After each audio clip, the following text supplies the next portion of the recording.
So, all right. What's the order of us on this ladder?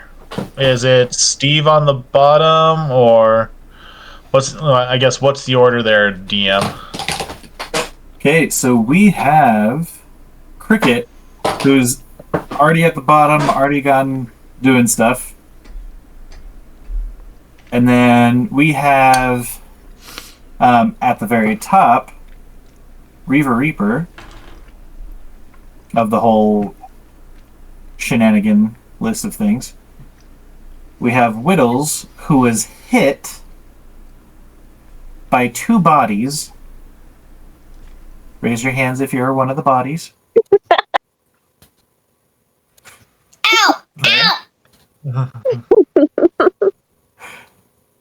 And so, I think I caught. wait. No, so 2 bodies fell, and so that's right. So Widows was pushed by Anvil. We're going to say attempted murder. Fish self-yeeted. And then Anvil, remind me what you did. I went down. I just walked down the thing, but then what happened was when Fish self-yeeted, Fish essentially landed on me, but and stopped above me, I should say. Oh, okay. So it's Cricket already at the bottom, and then it's technically Fish, who's on the ladder, because Fish passed you. I thought that okay. So this is what it is. Cricket's on the bottom, then it's Widdles, then it's me, then it's Fish, then on the very top it's gonna be. Oh no, because Fish hit Reaper. Widdles. No. Or vice versa. No. How did Widdles get damage? Because you made him take damage after I pushed him. Oh, just from the bludgeoning from the fall. That's right. Yeah. That's brutal. Sorry, Widows. And then, Again, not my intention. so I think on the way down, as I was going down the ladder, I did a history check on the bars to see if there was anything, and we saw little specks of blood and stuff from Widdles when he fell. Yeah. That's right. Glorious. Okay. All right, so this is probably where we're gonna truly start the next session. So, yeah, I will say that other than Cricket, we're going youngest to oldest again of kind of who's doing what in orders, in order of things. And just as a gentle reminder for everyone, if you want to do something expansive, let's do it this way, where you call out the amount of time the thing you're going to describe might take, because that can help me factor in should other people be able to react or do other things as you're building whatever you're trying to do. Hey, that makes sense to me. That's perfect. Good idea. I can also snip it if it's okay, you described a 1 minute interaction, but you're doing something that's clearly half an hour kind of thing. Mm-hmm. No, that works. That's cool. So I will say that Cricket is not visible by anyone. Cricket is ground level as far as this ladder is concerned, but not visible. So until Cricket is seen, we will skip Cricket's turn as far as defining what everyone wants to do. Sweet. Oh, my leg.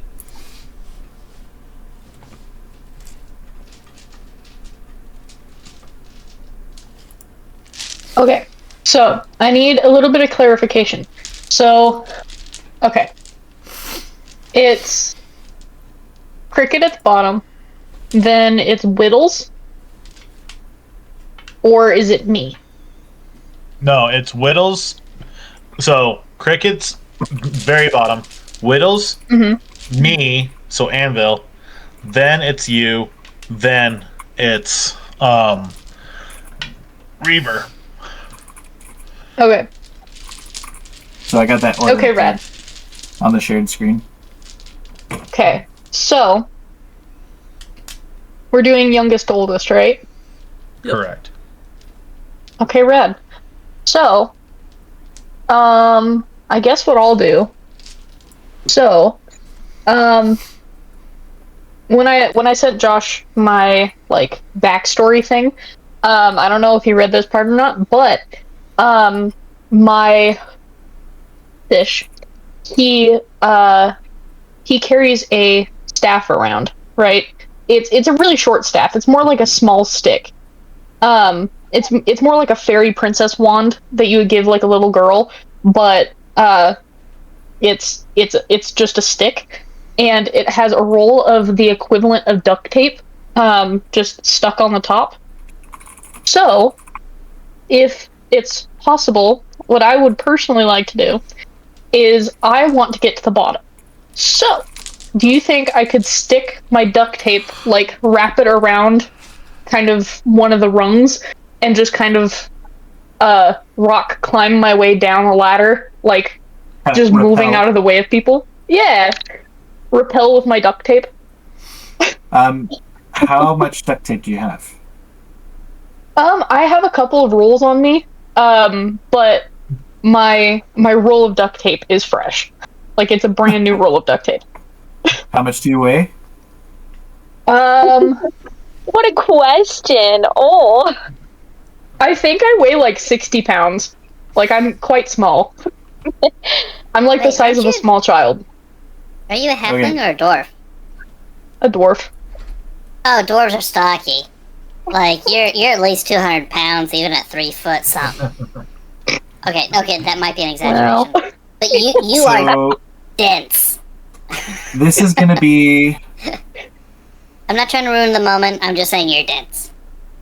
yeah, so well, this is going to be a check for sure. It's either going to be a Yeah. dexterity check.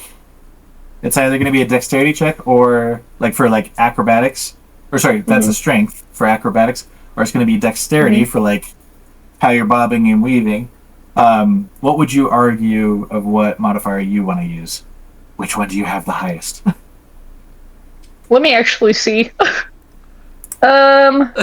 Picks a charisma modifier to do some. Actually, my charisma is fairly high. So, hey, That's could you amazing. guys move out of my way? No, But you got super quiet for some reason. that's weird. Can you hear me fine now? Okay, yeah, I think there's like this automatic switching where when Mason was talking, then you got quiet, but then it like raised. Makes sense. Okay. I think I would argue for probably dexterity. Because my dexterity is decent. So, So we're more focused on kind of bobbing and weaving. yeah, because there's two people underneath me, and I'm trying to, like if you're looking at the rungs like this, so here's one side of the ladder, here's the other side, and there's rungs in the middle. I want to kind of be on one of the sides and kind of just go down, just one side. Okay, so make 2 dexterity checks, Okay. adding your modifier and proficiency if you have proficiency in that specific area.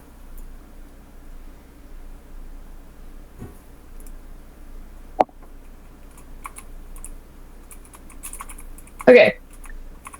So I got a 22 and a 17.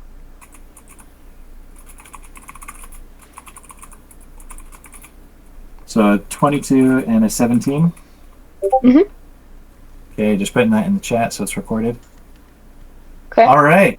Describe how you successfully bob and weave through all the characters. But then I need you to roll a 1d6 of bludgeoning damage for once you get to the Okay. bottom. The 17's pretty good, but you didn't escape everything. Okay. Good valid point. All right.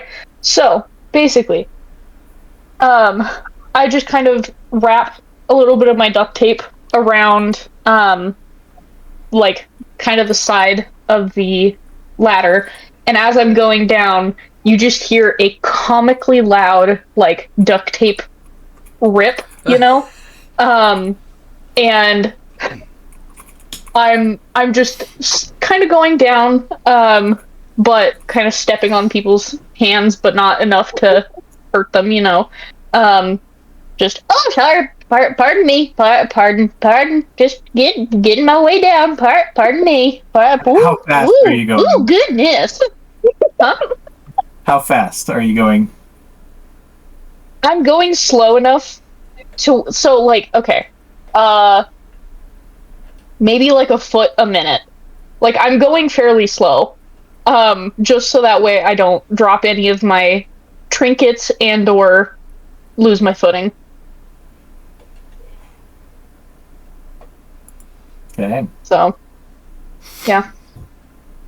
And then, when I get to the bottom, I got 3 bludgeoning damage. Okay, so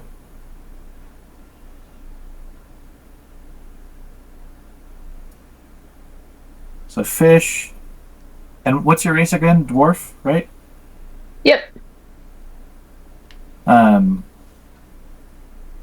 So what is your max HP and your current HP? My current HP and my max HP are the same. It's currently at 22.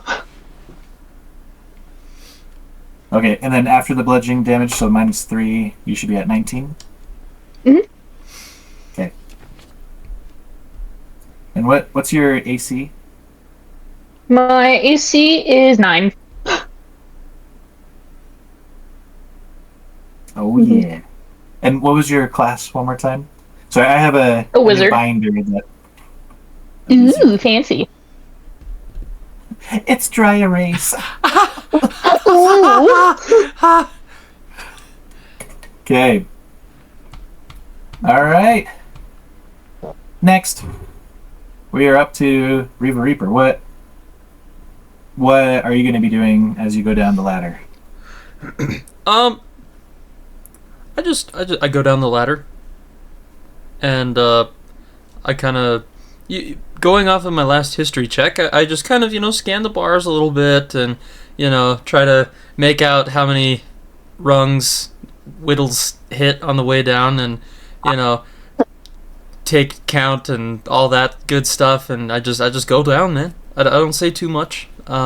Just yeah, that's what I do. Making my way downtown. All right, Anvil. I'm just safely going down, but all the while trying to call out to Cricket just to see if I can, kind of get an answer. So I'm like going, Cricket, oh Cricket, Cricket. Cricket. I love that.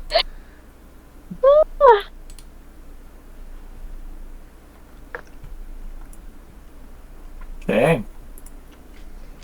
All right, Widdles. Also, I'm making sure that I'm not actually going to be stepping on Widdles because I don't need anything more happening to him. So Widows is just he's beat up. His pride is more damaged than anything else because he thinks that it's just a course of bad luck that he fell down, and so he's just slowly, descending, trying not to get blood everywhere. His eyes all puffy and everything like that, as he just slowly gets to the bottom of the ladder, giving everyone else who's passing him whatnot just a very wide berth if they happen to pass by him as he slowly gets down. Okay. All right, Cricket. What is your speed? My speed? Mm-hmm. Oh, I roll a d20 for that, right? It should be on your character sheet, close to Oh. your AC. Oh, right. Hold on, let me see. I'm a little new at this. She really wanted to roll a d20, Josh. You had a moment there to make her Yeah. day, and you Come didn't. on. Come on, man. Oh, 30 feet. 30 feet. This is what it says, I guess. I don't know what that Alright. means. Wait, what's your race? A monk. Or wait, is that the race? No, a turtle. You have 30 feet? I don't know. Mhm. It just said 30 feet. Wow. Okay. I don't know. So, guys, I basically beat the whole like dungeon thing right before we got there. Yeah, that's pretty cool. Guys, I No did it for sweat. you. What's your HP at, Cricket? HP. Hit points? Yep. I don't have anything on there. Wait, what? Hold on, Was hold I on. supposed to report something? So there's a little number, and then there's like a slash. Oh, 32. 32. There we go. Sorry, guys. Well, it's And all what's good. Totally fine. It says What's your AC? AC It's the one in the shield. 17 and then +4 if I'm in my shell. Wow. Mm-hmm. Oh, yeah. Hey, that's the whole point of being a turtle. Yeah. Wait, IoT what- speed What's the bonus if you're in your shell? +4. Yeah. Holy cow. Oh, yeah, 30? Come on. That's Well, the thing is, those turtles don't have any like they can't wear armor or anything like that, so they're kind of fixed at it. But they can put a shield on and really bump up that AC. Sheesh. okay. We're gonna skip Cricket again. So we are at the base of the ladder. Okay?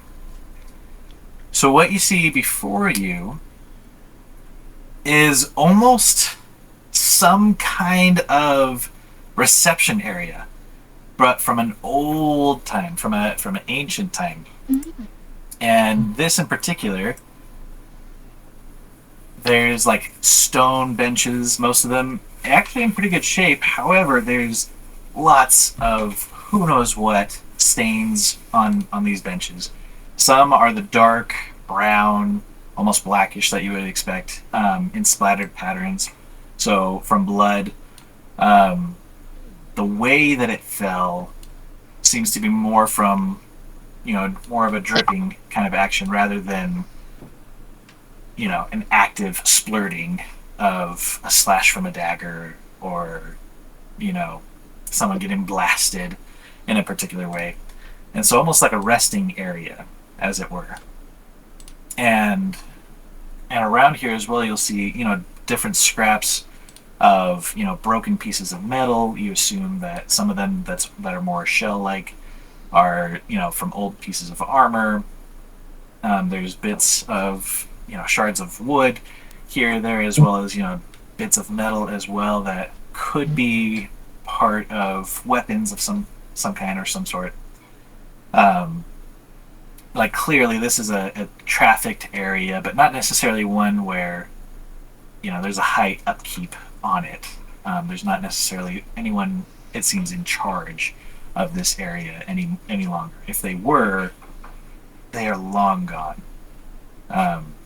But this reception area is quite large, actually. There's enough space going around in this semi-oval kind of shaped area where the ceiling's about 20 feet high, and there's 3 separate ways to leave this room. There's what you could tell, like straight off going off the ladder, turning a 180, so straight from the ladder. We can call that point, so on point or potentially north. There's one, again, right after you do a 180 from the ladder. one to the right, and then one to the left. So kind of a north-east-west orientation of doors to go through, or areas to go through. The one directly north is more of a grand archway, and this one seems to be the most highly traveled.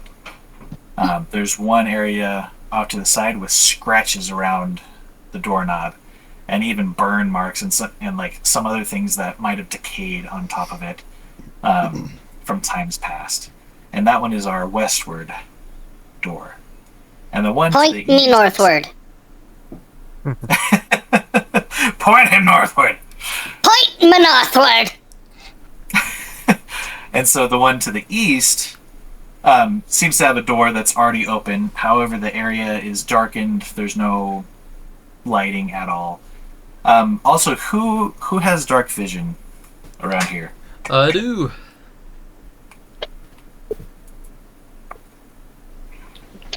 We might all have it. Yeah, I got it. I do too. I don't But know I- how to I do was- that. Fish has it. I do. Okay, and Fish does too.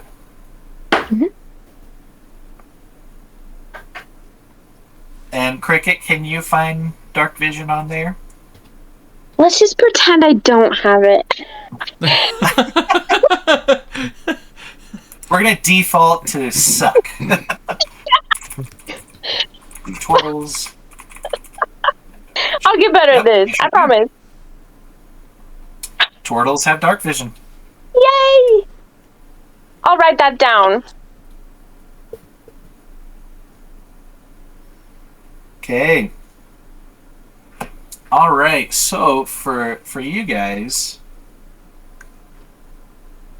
you can see up to 60 feet in front of you. But as a reminder, dark vision is black and white only, but otherwise looking like normal sight. Okay. So no distinction really of colors in that regards, which can sometimes affect depth perception, depending on what the background is versus the foreground, right? Okay, so there are, especially in this room, there does seem to be, sconces or areas where you could light a light and leave it there. However, there's no current fire or other kinds of lighting going on at this moment. And so that is what is laid before the party at this time. I would like to light the sconces. If they are not already lit. Hey. Sorry.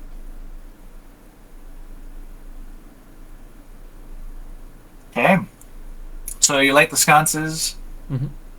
The room lights up, and you can definitely tell colors a little bit more clearly. You can tell what's more of like the blood versus like old food versus whatever is left on those stone benches.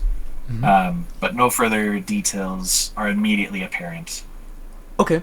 Can by lighting up the scene. Okay. Can I want to do more of like a full search of the room just to get an idea of like everything that's in there and see if there's like anything I can use or hidden doorways that may not be super obvious. Okay. Go ahead and roll investigation. Oh, well, I'll tell you this right now. I find absolutely nothing. Yeah, that's a 1. Synthetic. Okay, so as you're traveling up the ladder again, you're not quite noticing anything much different. You do see the bottom side of the rungs, which are pristine. Wow, that's great. There's no dents here. I mean, I say, that's They're great. wonderful. They're the best. Best of the kind underneath. I shout And down yeah, to everyone. Yeah, I shout down and to you everyone. are. And I say, Yep. I say, guys, this has to be the most beautiful ladder I've ever seen in my whole life.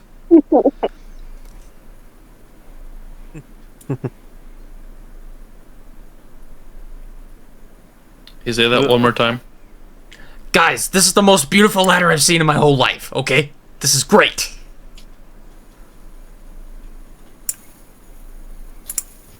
I want to Why is he try. talking to the ladder again? Test. I think that he's licked the ladder in investigating it on the way down. Test. Open his eye. Ladders will do that, you know. Yeah. I would like to investigate as well and see if I can find where our friend has gone. Like following tracks or any kind of like disturbances to see if I could see which way Cricket went. Little Cheerio trail. Yeah. Okay. So, Cricket, go ahead and roll a performance check for me. And you're going to add A your 1. modifier to that. Ooh, okay.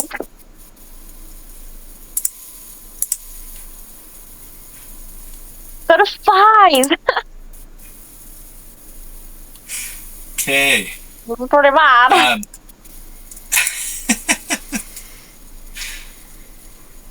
And let's see, you're going to add...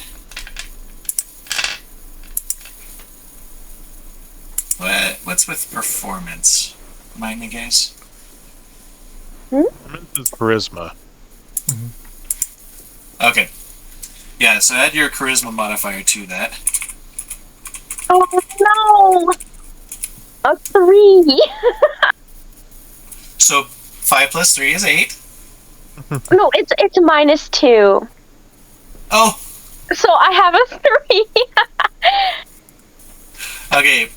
Do a whistle as if you just ate crackers. Because they're in my mouth currently. That's how it goes.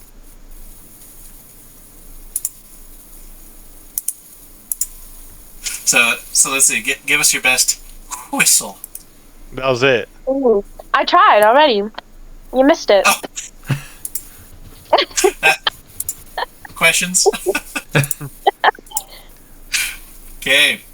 So, Anvil, that is what you hear coming from the north. That is what I hear coming from the north. I would like to just point out I did say point me northward before we knew all the options because I knew it was point me northward. Can you say that in character, sir?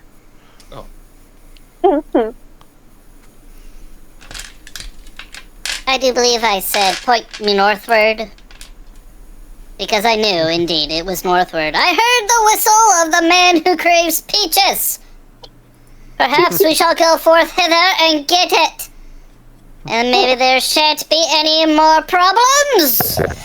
And at that, Widdles looks around with an adorably menacing gaze at everyone as he is, really not quite certain what's going on, but he has the feeling that this group's probably going to end up killing him, and he's, he's a little worried at the moment.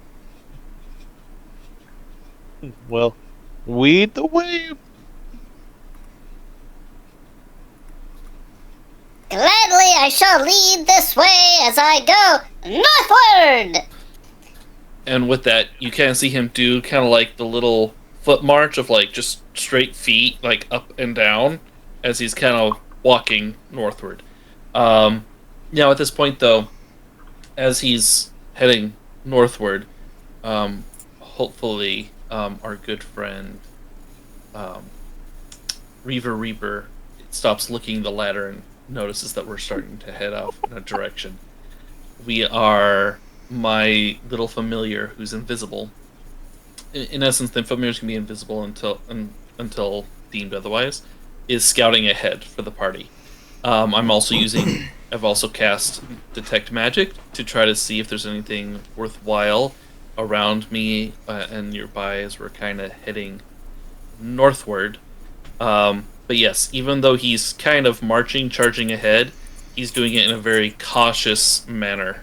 He has not survived many things without being cautious, and so he does proceed cautiously. So yeah, is there anything that he kind of? So I guess I would say it's probably, I don't know how you would want to rule it, but about a 50 to 100 foot notice. If there's anything kind of happening as far as what familiar could see and then telepathically kind of connect back to me. And then also, yeah, if there's any fun little magical items around or auras around things, I would be able to detect them.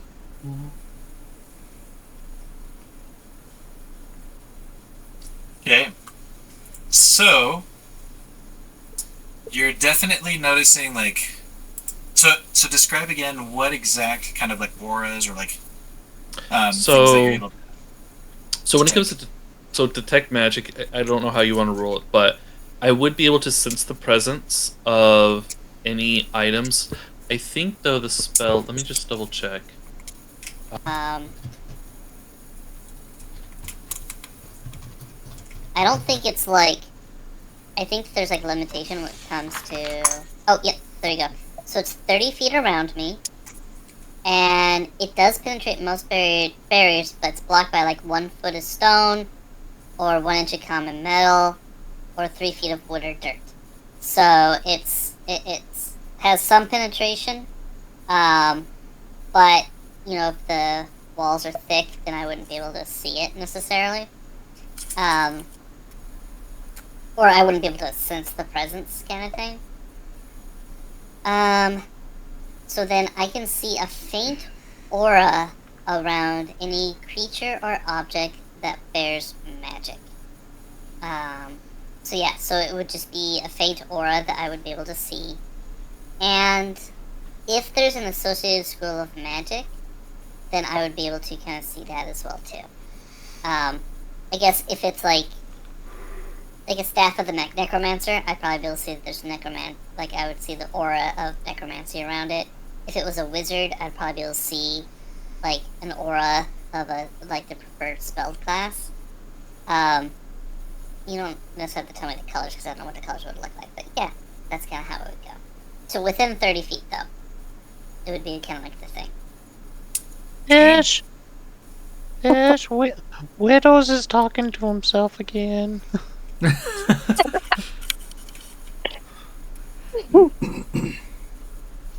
This fish just stare him down. Hush, minion, I am communing with the god of this world. He is all around us.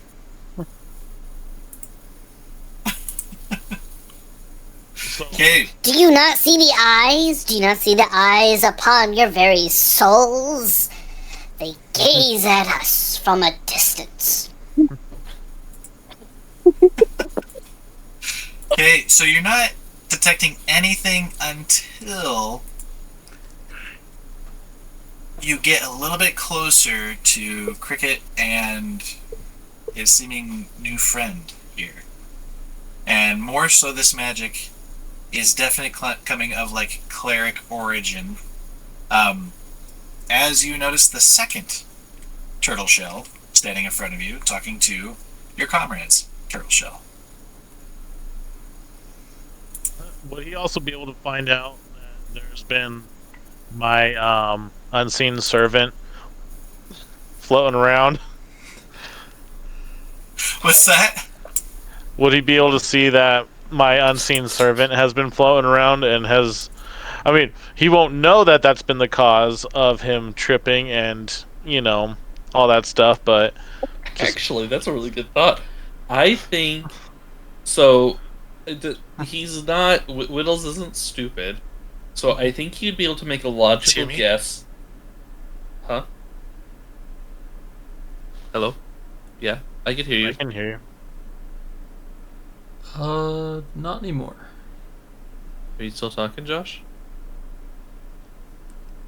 Okay, we cannot hear Josh. He's gone. He's dead. He's gone the way of all the earth. God has forsaken us. I will be your new god now. Listen to me and heed the rules I give you. I begin to pray to my own god.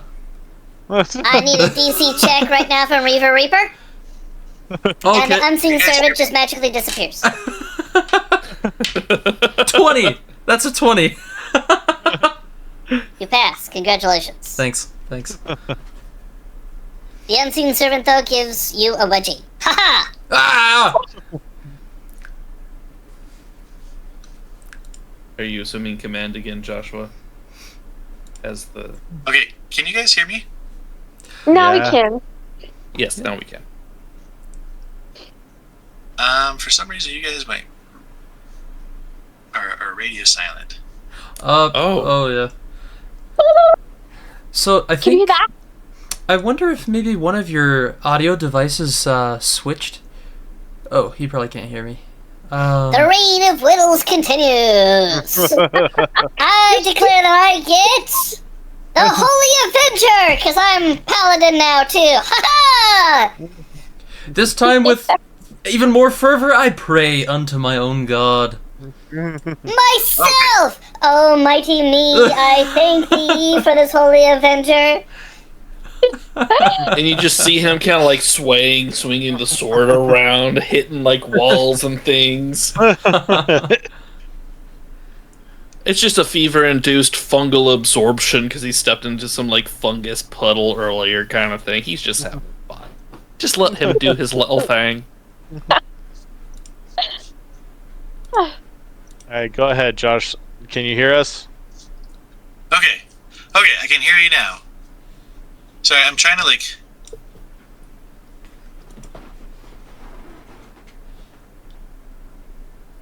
save a setting because I'm trying to get some music going on here Bow, bow, bow, for this interaction.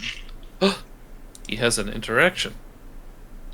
Well, before we open any doors, I did want to say, you mentioned that blood was more dripping rather than splattered. So I wanted to look towards the ceiling and see if there was any noticeable areas where blood would be dripping from. So especially on these resting benches, the blood is definitely more centered around the benches, as well as trails to and from the benches, coming from the north archway, and definitely with the scuffling of boots and armor and things like that, the trail isn't as pristine. But especially around the benches, you get the sense that it's travelers coming from wherever y'all are delving into that are already bleeding and using that as a resting place. So not necessarily from the ceilings or anything, not necessarily from any other location, but as those that rest to take a quick respite before going up the ladder, the last hurdle before returning back to open skies. That is their resting spot. Sounds good. That's on me, you guys. I have really aggressive sneezes, so that's probably all mine. Don't mind me as I just pick it up.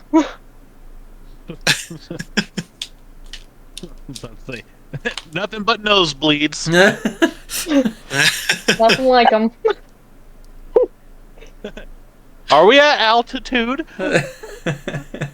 Yeah. Can y'all breathe? The air doesn't seem thin.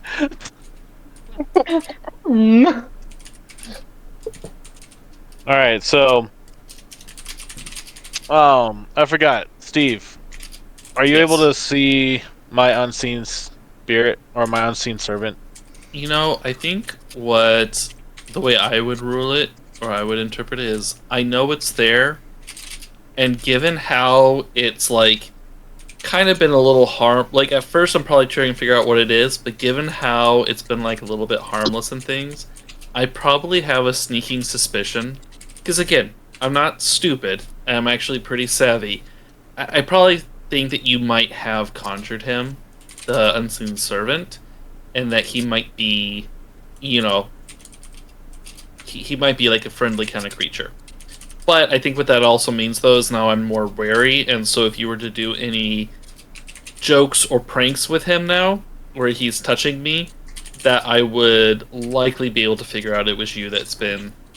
I'd probably be able to put 2 and 2 together and assume the worst. So... But no, at the moment I would say he does not think that you were the one that caused all the mischief earlier, because he doesn't think you would have a reason to turn on him at the moment. Alright, well, in game, Anvil does not know this, so we'll see where things go from there.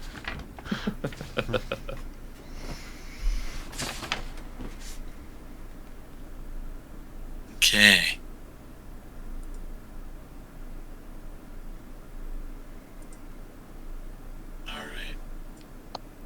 Alright, is my voice changed at all? Yeah.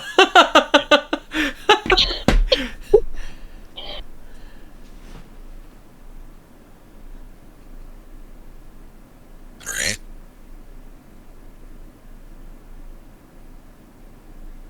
Oh, someone's having some fun.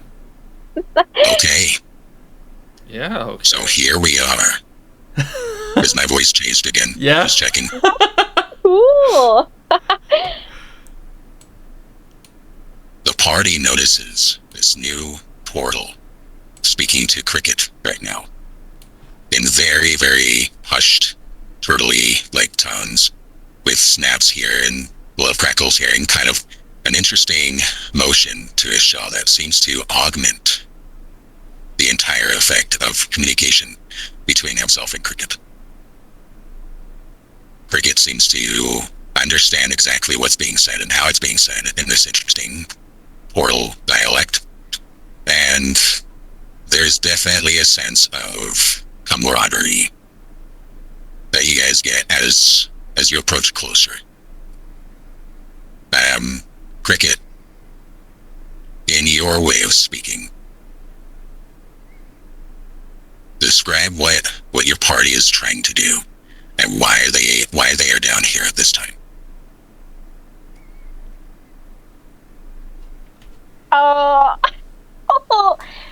Let's see. A lot of aprons. Apricots, aprons. Wait a minute. Am I like enlightened? Like, am I supposed to know what's happening? So here's our conversation together. Ooh. Another portal. Down this hole. What's going on? Who are you? Okay, so you're more kind of like flustered on your end. Oh yeah. Confused.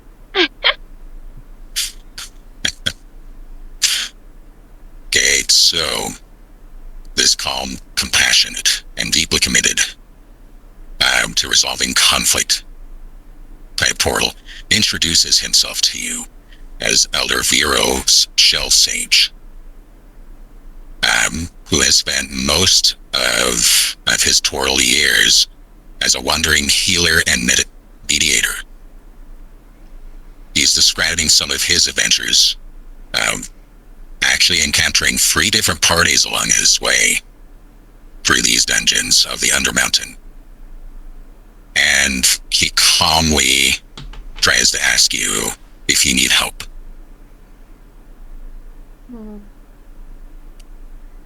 I decide to run away in a fit of rage. Not rage. Confusion and scaredness. And then I, like, revert back to my weird little sewage brain. So, apricots, aprons, and then I, like, run away. Probably the wrong direction away, but I guess that's it. You just hear... Okay, so the wrong direction away, my dear Cricket, is further down the tunnel. I run away from the portal. I don't know. Okay, so the party sees Cricket running away, leaving behind this confused, more elderly turtle.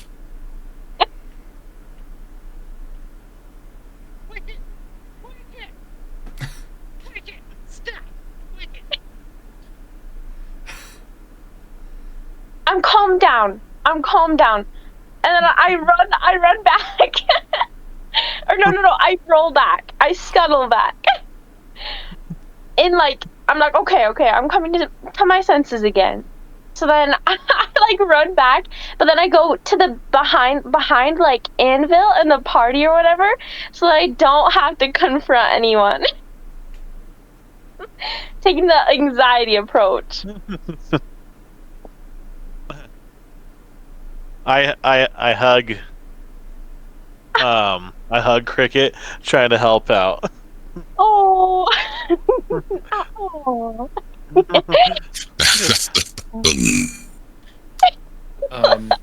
As the, I guess, de facto face of the party, I approach the Elder Turtle and say, We have seen you from a distance.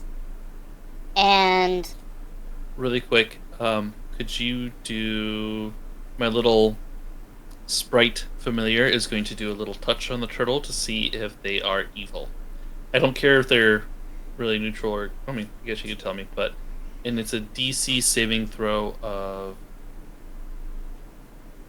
I think 17? Yeah, 17. And it's a charisma saving throw, too. sounds good.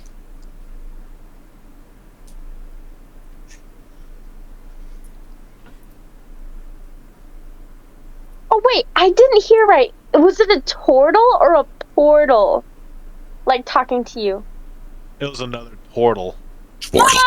Oh, I was gonna say like, whoa, okay, I got you now. All good. What?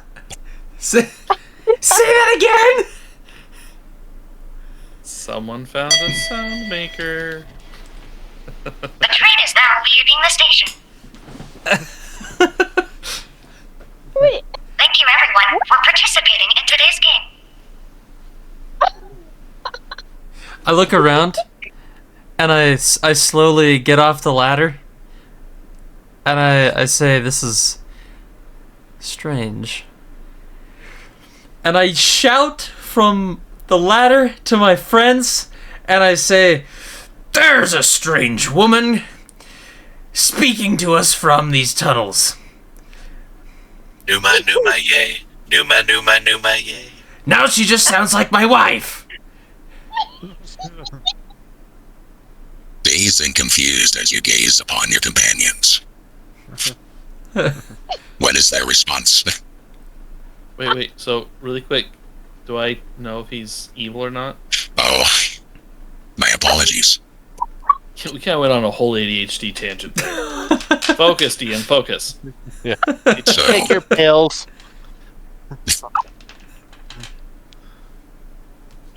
so this elder turtle gives a high five to the familiar trying to touch him, obviously aware of its presence, and reassures it, lawful good.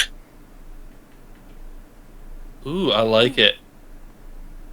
So my familiar is a little charmed by this actually, and kind of blushes a little bit as she goes. You know, she's like, "Oh my goodness," and she's looking at me, and I, Okay. Take it down a notch, I get it. You think he's cute and everything, but just play it cool, man. Play it cool. And so I then turn to the turtle elder and I say, couldn't quite catch what you were talking about with my dear associate Peaches. What were you offering? The Elder Vero, looking at you kindly, answers in the affirmative that he was indeed trying to help out this poor, confused kin of his, who seemed to be confused and lost, offering some direction of whichever way this other turtle wanted to go before they just ran further down into the underground. So you're saying you could turn Peaches from a demure, addled brain turtle into a high-performing minion worthy of a god? Thank you for playing the game. That is correct. At that, he turns to Anvil and Goes, Necro Minion! Come! And even though he's waving Anvil to come towards him, Widdles actually is approaching Anvil, and he kind of goes up to him. Okay. Peaches likes you. You like Peaches. This is good.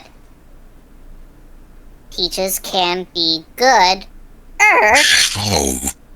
with Turtle's help. Peaches likes you. You like Peaches. Make it happen. You got this. So in essence, I'm turning it over to Anvil to try to help get the situation moving in the forward so we can get Peaches maximized. Ooh. And we can get our party, like, really in gear lockstep for awesomeness. Because I am not going to die because of these minions. Okay. Cricket. I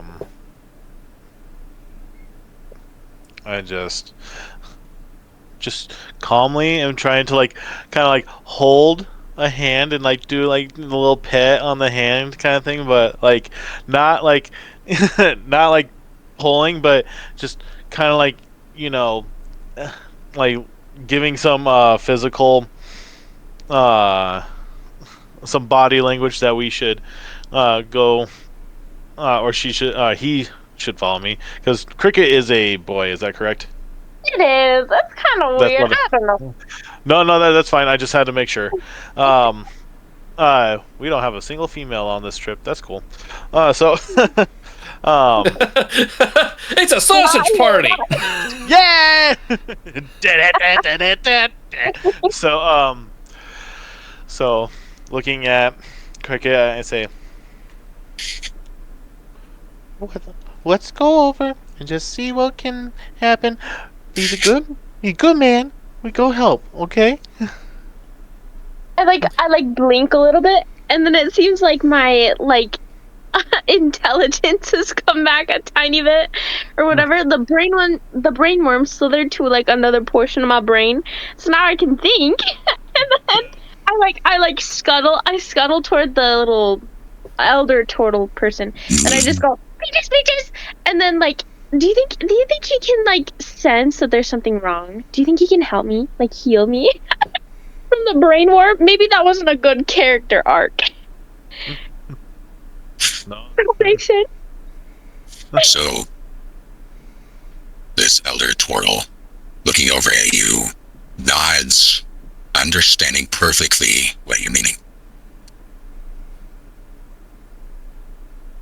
So then, am I cured?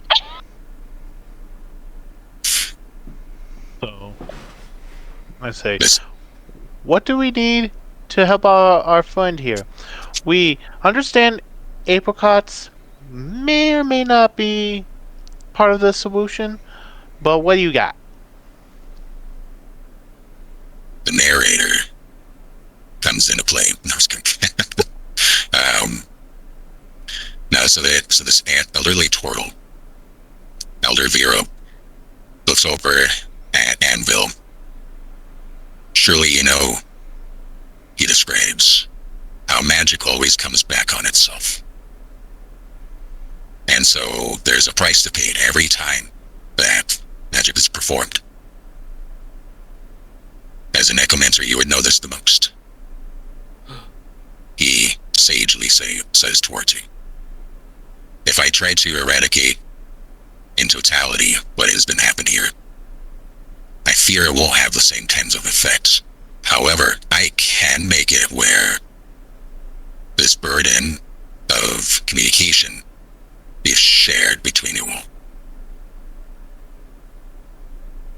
And you get the sense that this sharing is essentially one of the party has to be the apricots, bananas, squirrel type figure at all times.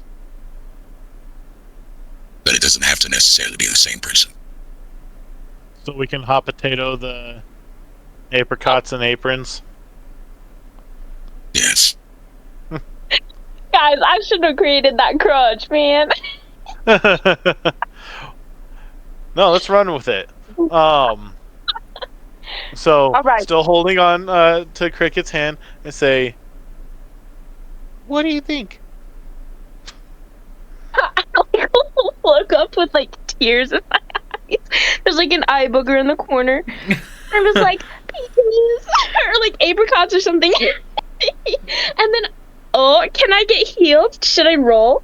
Like, does the brainworm hop away from my head and into somebody else's? How does this work? Do I need to wash in mud or something 7 times?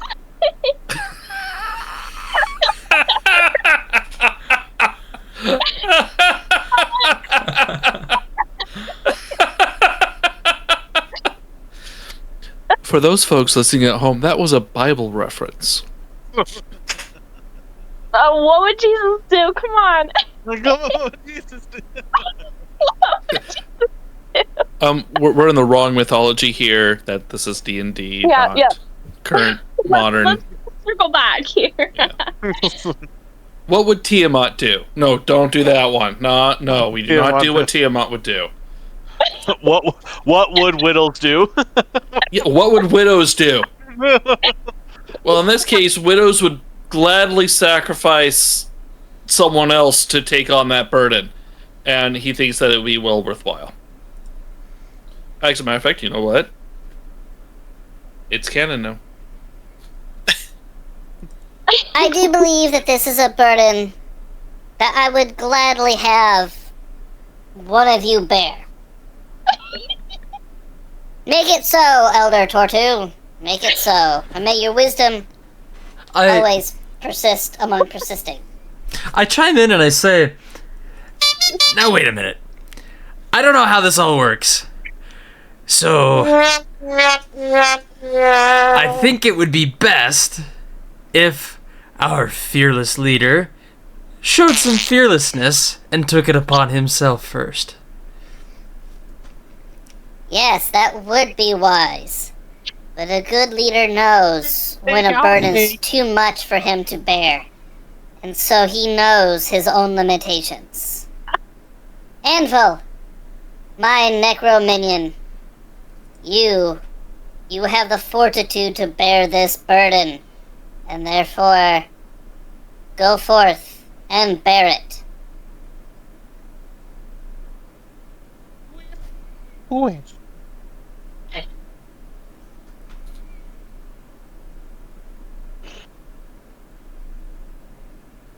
So what do you think, man?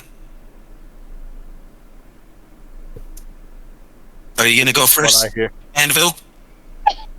Oh no. Is this what I'm hearing from like the brainworm now? Oh, Is this what? Wow, Is this the voice of the brainworm? okay, that would be actually. Don't even worry about it. But we're going to enable Joshua at this point. If we make it so that the brainworm makes all these sounds, and that's why everyone's a little addled, he will not stop making these sounds. Do we really want to give him that kind of power? I think he's taking that power no matter what. Yeah, but I imagine if we ignore it long enough, he'll kind of stop and, like, won't do it as frequently. But it's kind of roomy in here. Is this Anvil's brain? There's not really a brain inside here, yo. Okay, I like that. That's the brainworm. Are you dead? Are you undead? Oh, I must be tripping. This is canon. This is canon. That's the brainworm talking. So, Okay. I could get used to this. There is so much space in here. Man, I could get my futon over there. Oh, I can invite all my friends.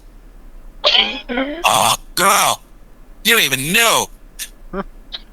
so what Widdles wants to say is, I think it worked, and I think I have the brainworm now.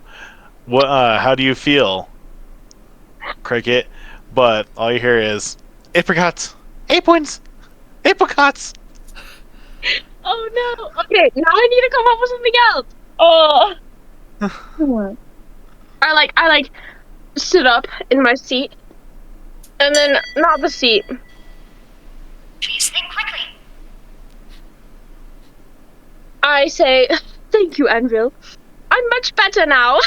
And then I like give you a hug, like whisper some sweet nothings, like you can do this. I know what this is like. And then I like I swear I want to give you like gold pieces or something. Can I give you a gold piece? Apricots. He said that I can hold on to that for him, and I. And Widdles plucks the little gold piece out of the hand and like puts it in a pocket next to him, and he winks. Goes, Oh, you'll get this later, big guy. Okay. I walk. That- Oh, go ahead. Sorry, real quick. In response to that money being taken, Unseen Servant definitely presses on the back of the knee again to have Widdles just kind of like, He's so happy that he totally misses that. And he goes, It's drafty in here. It's drafty. Meanwhile, after this, I roll around and I'm just like excited. Like I'm touching the walls. I'm speaking. I'm uttering words I've never uttered before.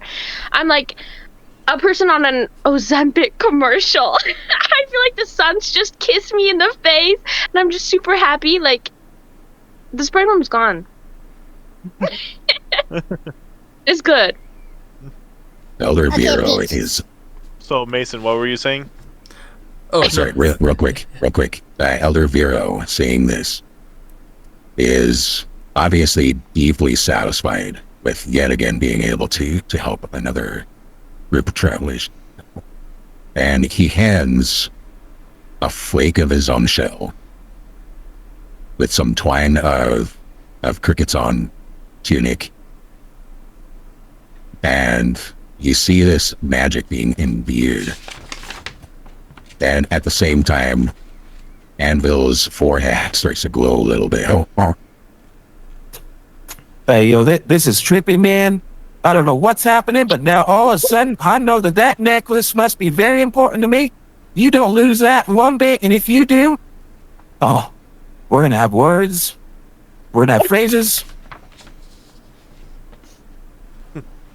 And with that, the elder places that necklace upon Anvil's neck and explains to the party that this amulet, whoever wears this amulet amongst the party members, that is where this lack of communication will follow. And so something that must be known. And so This is, just so you guys know, of mechanics. Part of this is whoever has this on, and I let it slide a little bit with what you were saying before, Jordan. But if you have the amulet, you cannot communicate your ideas to the party, breaking the fourth wall. And so if you want to pass the amulet, explain things, perfect, great. But there's not real translation going on. So if the party gets separated, someone has the amulet on, because they're wearing the curse of Cricket's curse, at the time. Oh. I'm gonna make that where you can't even break the fourth wall. Okay, real quick. I'm trying to say da da da da da da. That's gonna be it. Okay. So really quick, while Cricket was cursed, he was addled in the Gabasas, and also her actions were a little more chaotic. Does it? So it hinders when we wear it hinders communication. Do we also need to like be illogical in how we act? Like we are, afraid. Do we act also like that, or can we do rational things? We just can't communicate our ideas. Can we give Widdles a round of applause for thinking so deeply on this? Specimen. But essentially, I would liken it unto Naruto with Gaara, where it's because he had that curse for so long that he was addled, being the Jinchuriki, and so the longer you have it, it's more like the more sleep deprived you get, the crazier you act. So I would liken it more into that, where so if Anvil decides to have it, it's like every day that passes, he gets more and more like sleep deprived, and so he gets more and more kind of like jittery and like crazed by having that curse. Okay, so as long as I have Anvil and Reavereaper switch back and forth every so often, everyone's going to be acting fine. I just don't have to listen to either one of them talk for a while, right? I mean, you could also take your fair share of the burden. What you propose is contrary to the very nature of the Widdles. So, I will say, you guys probably could trick or shenanigans your way into getting him to wear it, but he will never take it. Like, he won't offer it unless a certain set of circumstances would arise. And anyway, I'm just saying, it's not because I personally don't want to roleplay it out. It's just, it's not in my character to take something like that on. It's not in anybody's character except Cricket's to take something like that on. Well, I mean, if you're benevolent, you probably would take it on to help share the burden. But Widdles is not benevolent like that. So, alright. That's what I was saying. Okay. Turning towards you all, this Father Toro then asks the party, "Is there anything else I can do? Can I heal anyone here? Have you fought grievous battles, or are you just now entering into the belly of the beast, as it were?" Yes, for the first time? Actually, you see that little party leader right up front who looks a little like a gnome? That one just took a nasty spill down the ladder. And the ladder won, I'm afraid. And so, if you could fix that bulging sore eye, that would be absolutely fantastic. Gnome? Gnome. I look like a gnome. Oh, just give me 4 seconds with him. Just give me 4 seconds with him. Hey, boys. Hey, boys.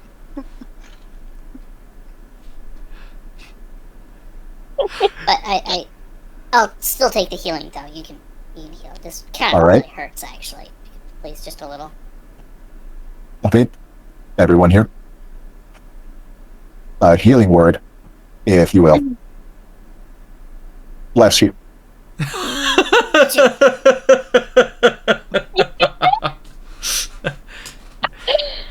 And with that, if Widdles, you could be so kind as to roll 1d4 plus your spellcasting modifier. And that is how much you will be healed for. Okay. Spellcasting modifier. What is your spellcasting modifier? Let's see. 9. Very nice. So that's 10. I rolled a 1. But I get 10 health back, which puts me at... Hey, I'm healed back to full. Woohoo. Very nice. Indeed. Excuse me.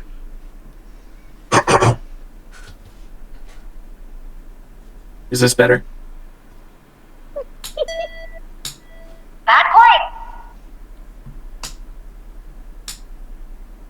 point. All right, as we were. Anyone else? Apricots. Apricots. Oh, mighty. Widdles is. Widdles is jumping up and down, raising his hand. Do you happen to have any magical items that would benefit a warlock that you would love to bequeath upon me due to your nice and benevolent nature, oh lawful good one?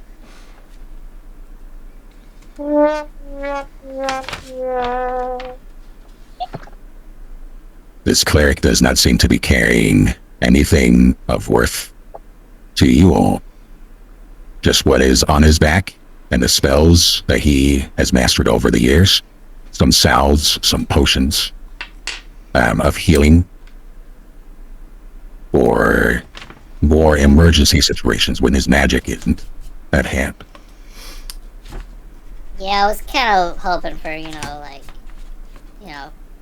chink armor +2, 4 blade, something kind of like that. But you know what? It's perfectly fine, man.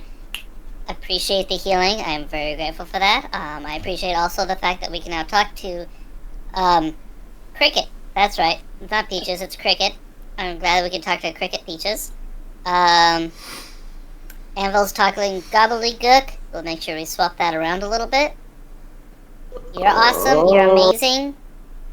And I think Anvil would just say Peaches, Peaches, Apricot, Peaches.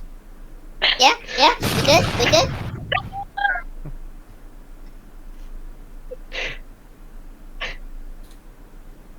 And at that, Widdles I would be very careful saying that specific combination of words. What, you got a problem with apricot, peaches, peaches, apricot, peaches? Or would you rather me go peaches, peaches, apricot, peaches? Yeah, that's right. I know a little gobbledygook too. Spent some time in the land of madness. You and I aren't so different. Peaches on that. I need everyone to roll a dexterity saving roll. Twice.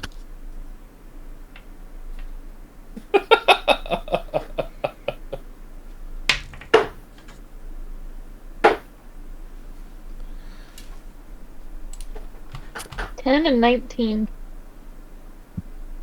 I got an 8 and a 10. 5 and a 12.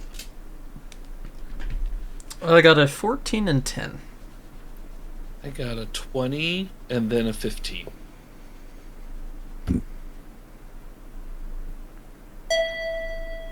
Everyone who rolled a 10, at least for one of those two rolls, you are now prone I am now from what? the explosions.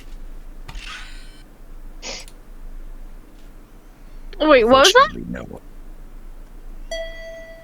Everyone who rolled a 10 or lower for at least one of those two rolls is now prone, meaning your character was knocked down. I did not. Therefore, I am. Granted, me going prone is like a difference of like 2 feet, so it's not really that big of a deal. But I'm still standing. I'm still And what was standing. that, Steve? What was that combination of words, Steve, that you said before, so everyone can remember? Okay, so the very first one or the second one? The first explosion, yeah. The first explosion was apricot peaches, peaches, apricot peaches. So, yeah. And then the second one was peaches, apricot, peaches, peaches. So everyone remember that. All right, as you all stand back up again, including this elderly turtle, who realizes that you've learned the ancient magic. Of course I learned the ancient magic. I am Widdles, after all. And my Widdles brain knew it. Alright, so, Widdles, What is your current health right now? Or what's your max health? My max health is 40. Let me just double make sure. 43 hit points right now until I level up.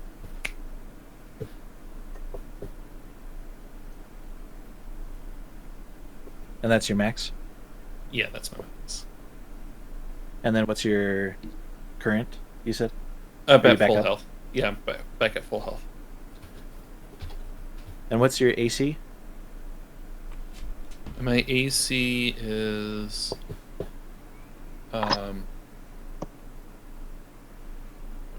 it's 15.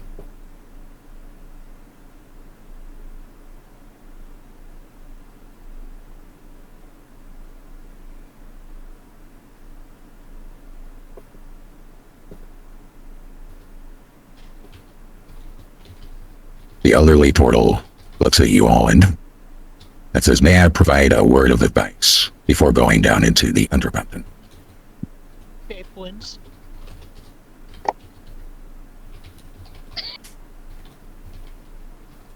Wait. Can I jump up? Wait, because Anvil's really tall, right? Can I jump up and take the amulet off of him? I can't believe I created that. Wait, and then he can talk for a second. It is Anvil's whoever not very is. tall. So someone needs to wear it for the transfer of what's happening. And so you can't just hold it, you have to wear it and then it's transferred back. Oh, okay. I'll put it on. I'll like jump up, grab it. It's gonna be really confusing, but then I'll put it over my neck. Aw, man. I thought I had all this space before. I guess this is fine. This is my old flat. This is nice. All right. All right. So, what I was clearly saying before was a few of us need some health, Mr. Portal, and also, yes, we would love some advice. Just so you know, I'm like 5, I think I'm like 5'8" or something, so I'm not super tall. But but then at that time, I will take the amulet and put it back on. Hey, really quick, does the amulet have to be willingly put on, or could you sneak it on some people just for the fun of it? Wait, There's only one way to find out. I have another question. So wait, guys. No, Guys, hold on. legit. I will say we gotta be fair. We've hold on for Mason for enough times. Let's hear what he has to say. the worm, right? When it leaves one person's head and goes into another, does it have to travel along the ground, or is it just magically kind of popped into their head?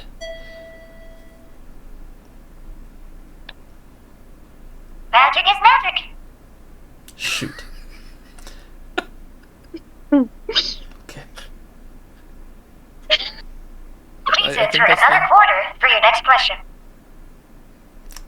I don't have any quarters, so I think that'll have to be it. Okay.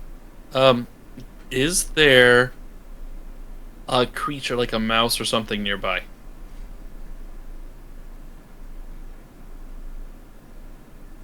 There is nothing that you can immediately detect as far as signs of life or anything other than the party and this elderly turtle.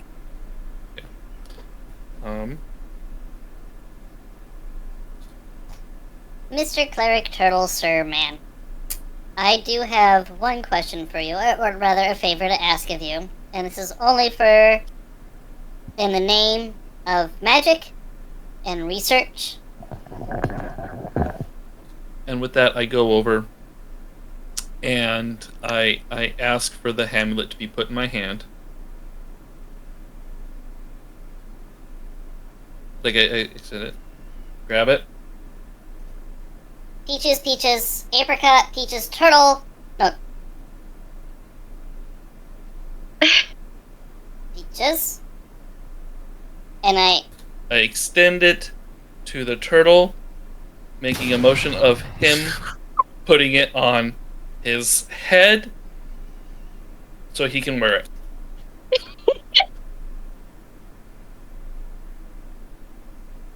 Peaches, peaches, Aye. peaches, peaches. Placing it upon himself. He reminds you that he described earlier that this burden can only be transferred from party member to party member. Mother peaches! Peaches, peaches, peaches, apricot, peaches, peas, Brussels sprouts, Brussels sprouts! And with that, I shove it back on Anvil. Peaches, peaches, peaches, peaches. Wait, okay, I can talk to a freaking little sassafras and I'm now cursed with the rest of this party. Only the party members can do it! Freaking what son of a little freaking cursing...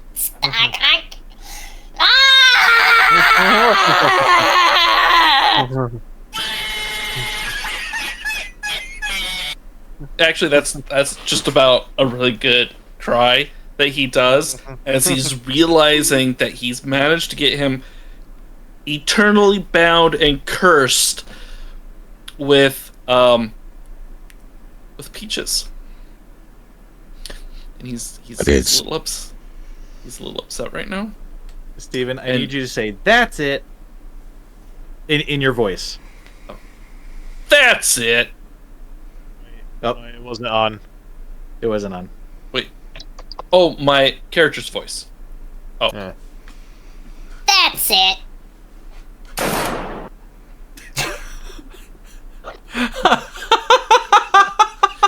So I'm gonna roll a new sheet. This one's gonna be a paladin.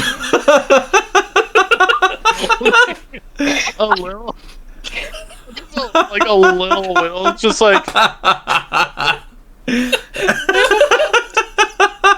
his little body's just like laying there. You could resurrect him, and he could become one of your like eternally undead servants. Yes, master! I come to serve you! Even though you're an idiot! Give me a command! I will give the warlock a wedgie! Jordan, tell him to fly. Apricots.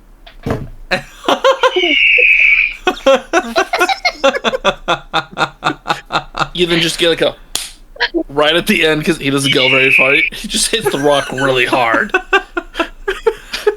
and he's dead again.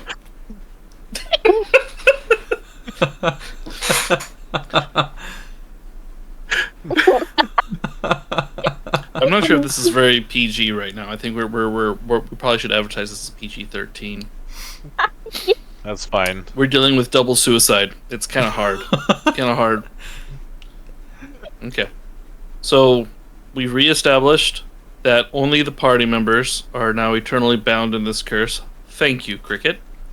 And we now need to get rid of this brain worm for multiple reasons. Okay, guys, let's talk tactics.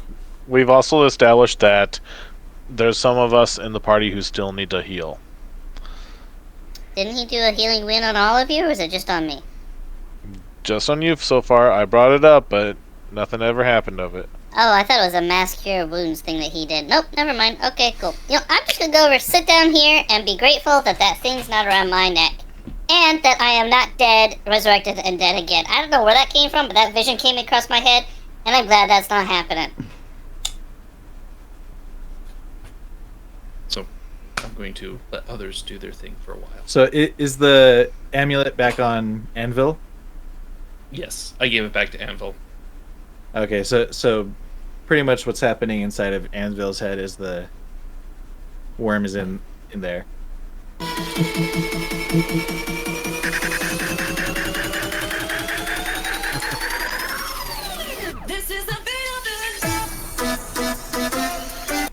And like your eyes very slightly light up. My eyes just kind of like lighting up. My ears just kind of like dully light up as well. And hey, if this is what's going on, the brainworm has no idea, but there's music always playing in that head. Like, granted, my character has maxed out intelligence, and so like, he's like just entertained by what's going on, and honestly, doesn't think highly or lowly of this worm, but just is kind of like, you know, taking it in. And since music has been playing, I'm gonna add to the party.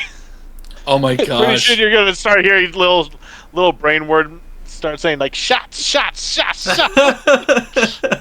Why do I get the feeling that Anvil's not going to be talking anymore except to do the incantations of peaches and stuff like that?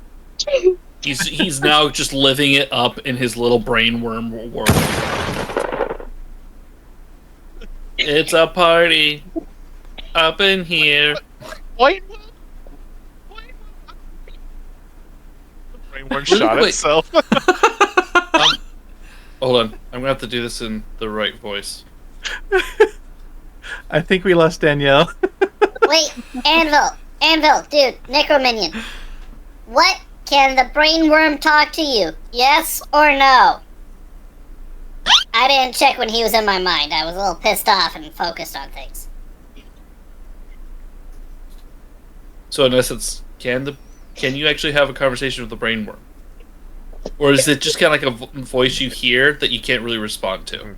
So I'm going to attempt to speak to the brainworm just by, like, I mean, if it's in my head, any voice can happen. So I'm going to say, "Can you hear me?"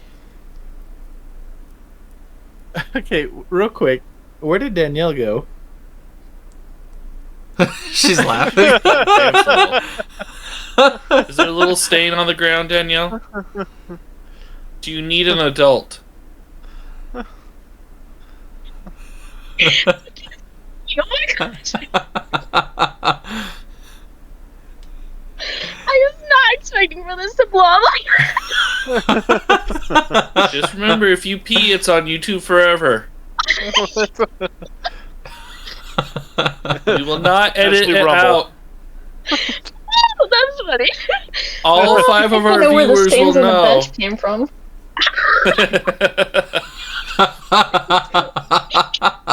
I'm just curious, where did we lose you? I think it was when the brainworm shot itself.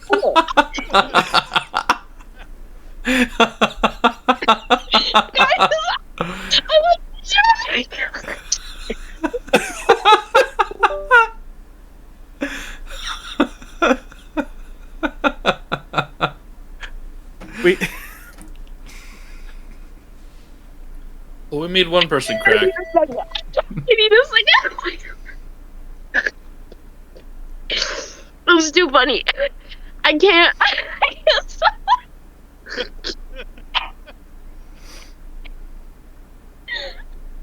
This is bad. Alright. Continue. Take your time.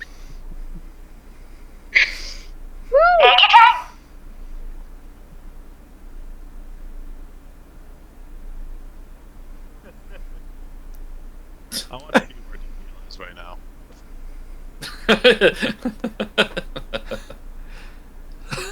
So, anyways, are we gonna get healed or not? I think at this point, the whole campaign is just going to be us seeing if we're going to get healed. It's going to take like about 4 or 5 Yeah. sessions. Episode 4. Are we still going to get healed? Taking some initiative, I walk up to our turtle brother, and I ask, "Though I am not in need of healing, I would request that you heal the remainder of my party. This adventure goes no further until they are healed." And I turn, and I begin a slow walk through the center tunnel.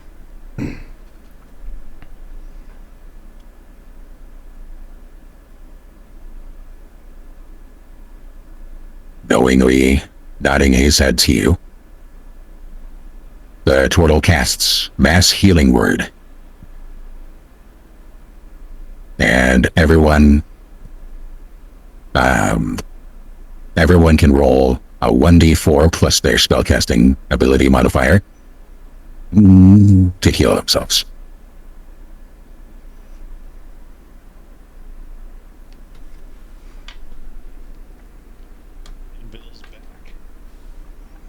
So what is Anvil at?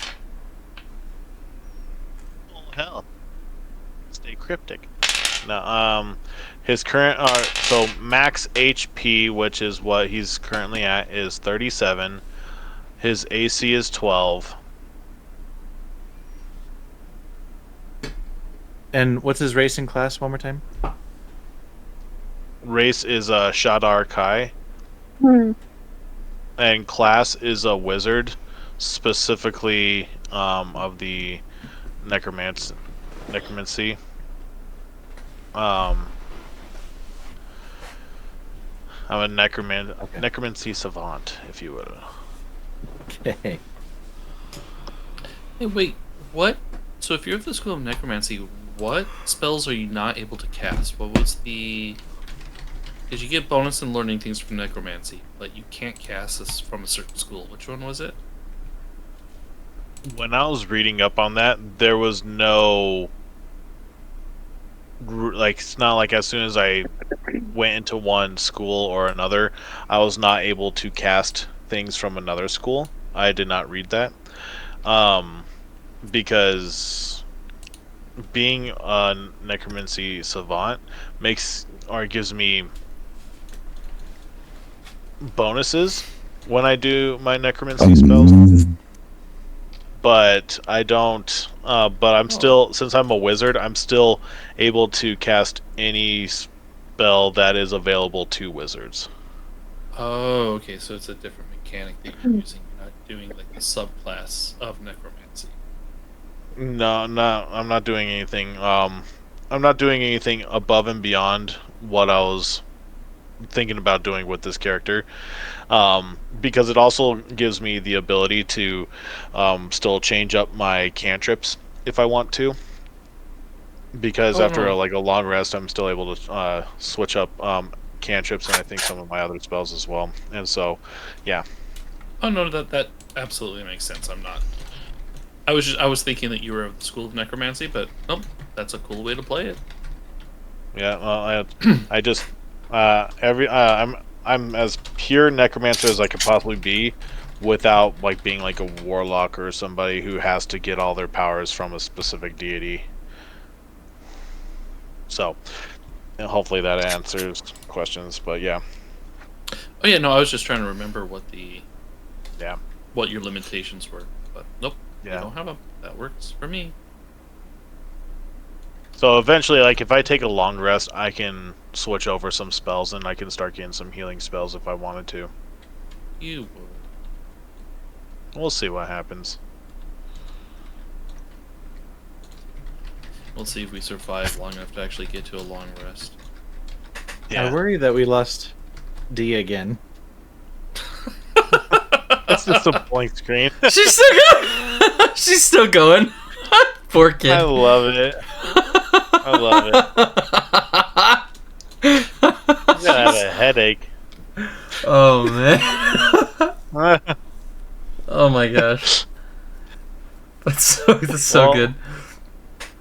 Let's go ahead and trudge on and see if there's any content we can give her to bring her back. But you might want to just slip the necklace back onto Cricket right now, because I don't think Cricket's going to be very talkative for a while. Yep.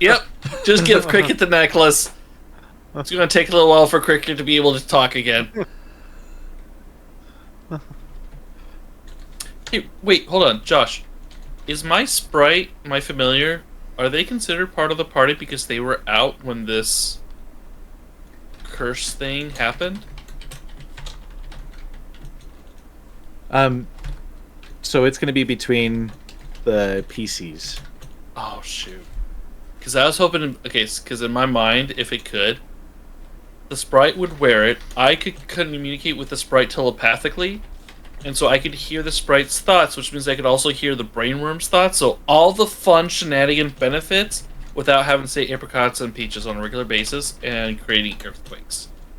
That would have been fun, but I understand the ruling. I agree with the ruling. You have ruled justly. Hey.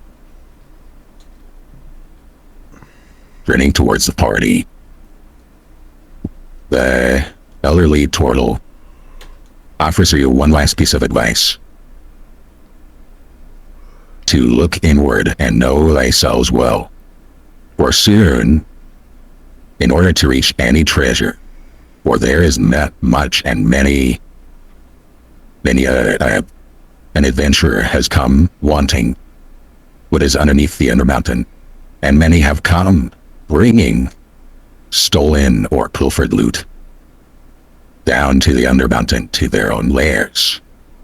And thus is created an endless cycle of those seeking and those stashing away treasures or other unknown boons to be held.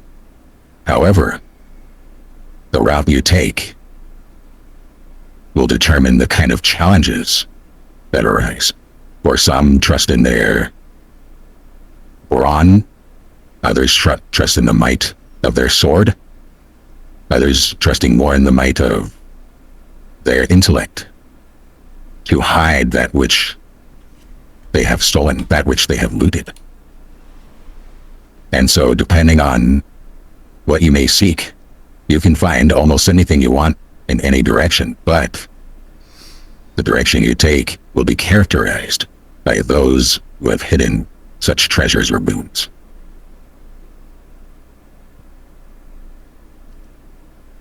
Now, I assume that I didn't hear any of that because I've been kind of slowly walking down the center tunnel over this interaction. Right before he slips.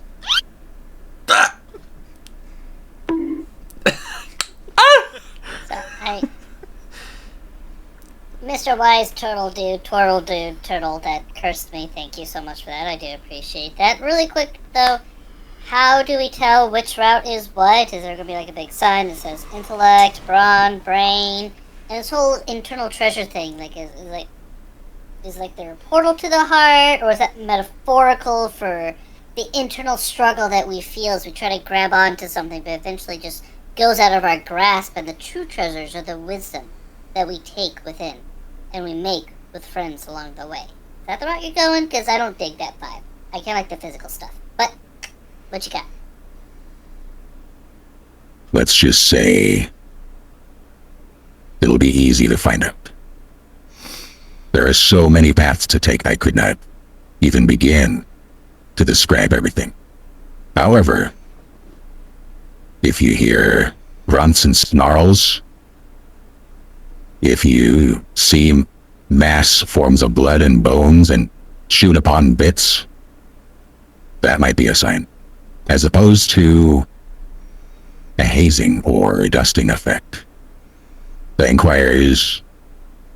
requires a more magical sense of things, as opposed to flat out riddles being posted upon the first door to signal who it might be that is hiding what's behind.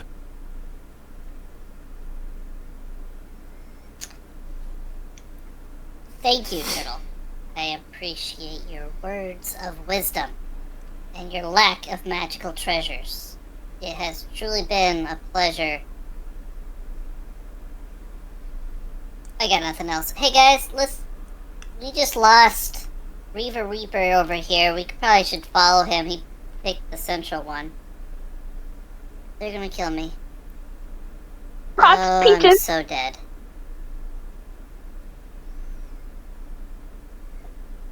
Apricots, apricots.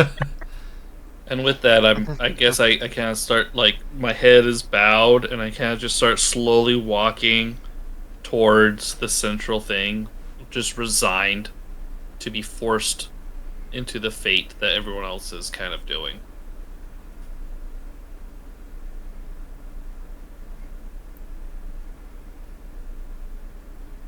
What will the rest of the party do? Apricot! Hey, friends! Peaches!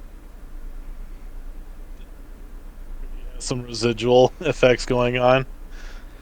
Oh, I thought I was wearing the amulet thing. No, I am. Oh, really? Still okay. I thought it transferred for some reason. Okay. So, real quick, turning towards Cricket. Something that I can only impose upon, or impart upon, a fellow turtle. And he reaches to clasp you in the only way that turtles know, the secret handshake. Okay.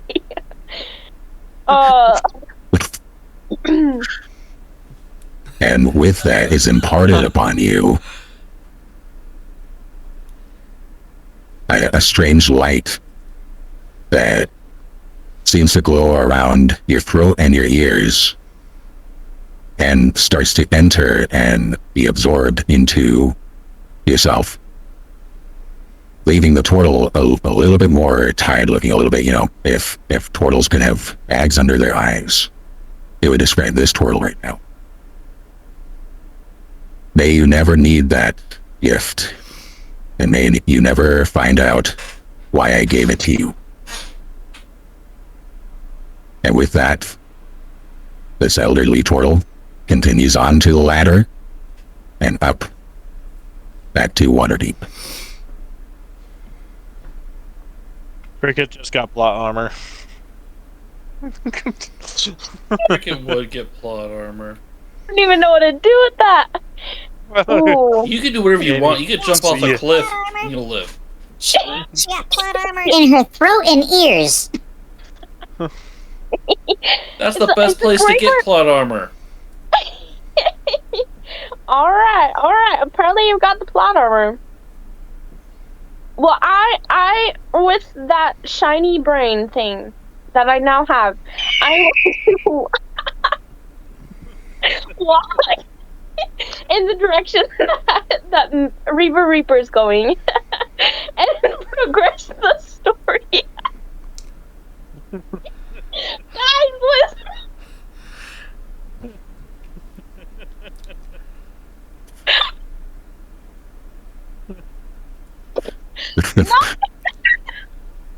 I literally can't breathe. Cricket sneaks up behind Reavereaper. No, Cricket!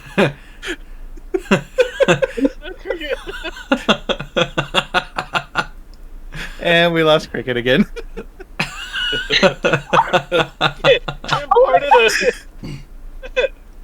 I believe that what was imparted was called a Barrett 50 BMG. Loaded with an armor-piercing incendiary round. Yeah, he's got some incendiary AP rounds. Probably enough to take down a TMI, the Tarrasque, a couple, probably water deep. Itself. It's, yeah. But hopefully, these things were put to Sammy specs, or else, we're gonna have ourselves a little bit of a Kentucky ballistics situation on our hand.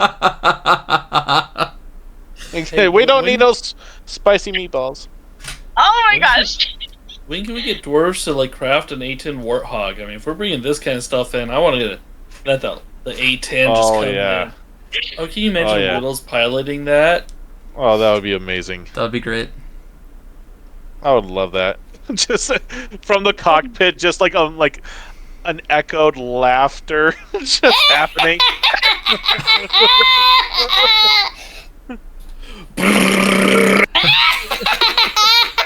Release the rockets and fear the god of war! Freedom and democracy to all! That I dictate.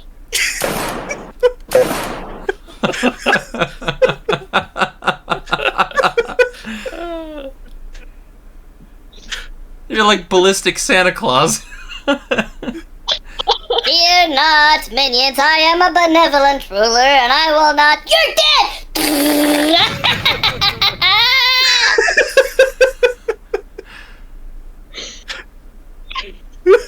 Oh no, wait, say that one more time. Fear not, I am a ballistic ruler. You looked at me wrong. You're dead.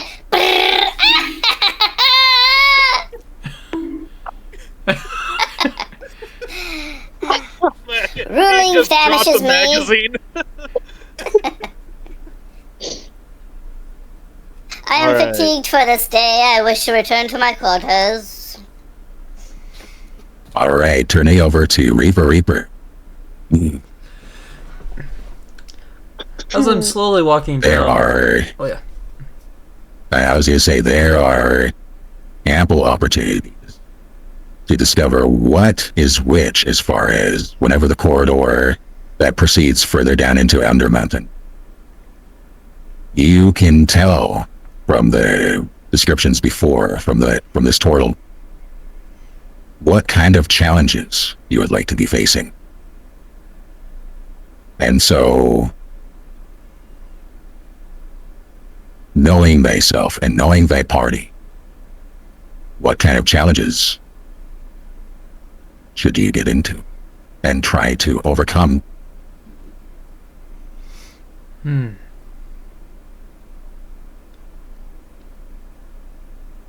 Now, okay, so are we talking like a personal challenge of sorts?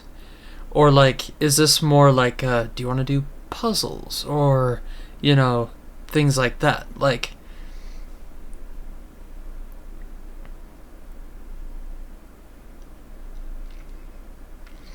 or just kind of, just refresh me one more time on like, you know, the challenges that could lie ahead.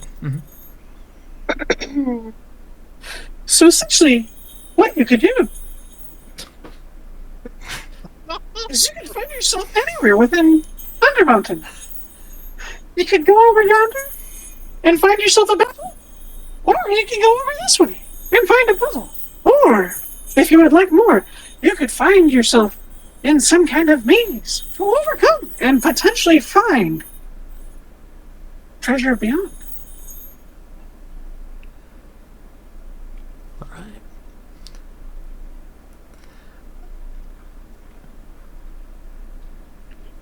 See that?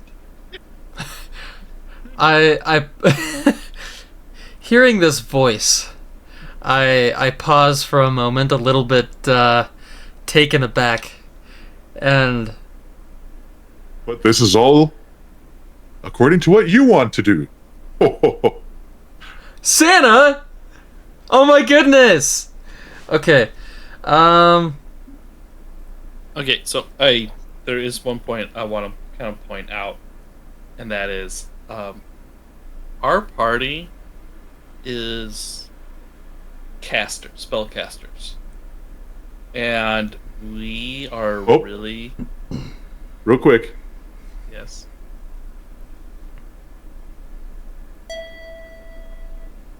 Please kindly speak as if you are addressing the character in character. My character's not close enough for that. Go find them. Okay. So are you saying that? Are you saying that since my character's not close enough to talk about this, there's no like meta thinking? Please play this game as intended.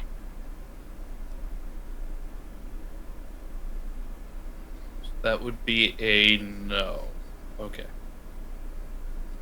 If you dare to metagame one more time in front of me,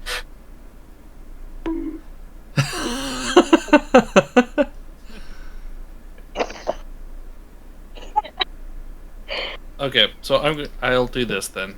That's how you want to play it. Fine. Widdles will shout. After him. Dude! The party sucks! We got Sucks. 2 wizards, 2 warlocks, and 1 monk that I'm pretty sure isn't good. Don't pick combat. We Combat. suck. Suck. Right, there you go, the echo effect as it's carrying down the hallways. I'm glad you caught on. hearing the shrill voice from a little further back in the tunnel, I turn around and I say, "Well, what are you gonna do about it? You're the so-called leader of this group. Please, pull ahead. You make the call.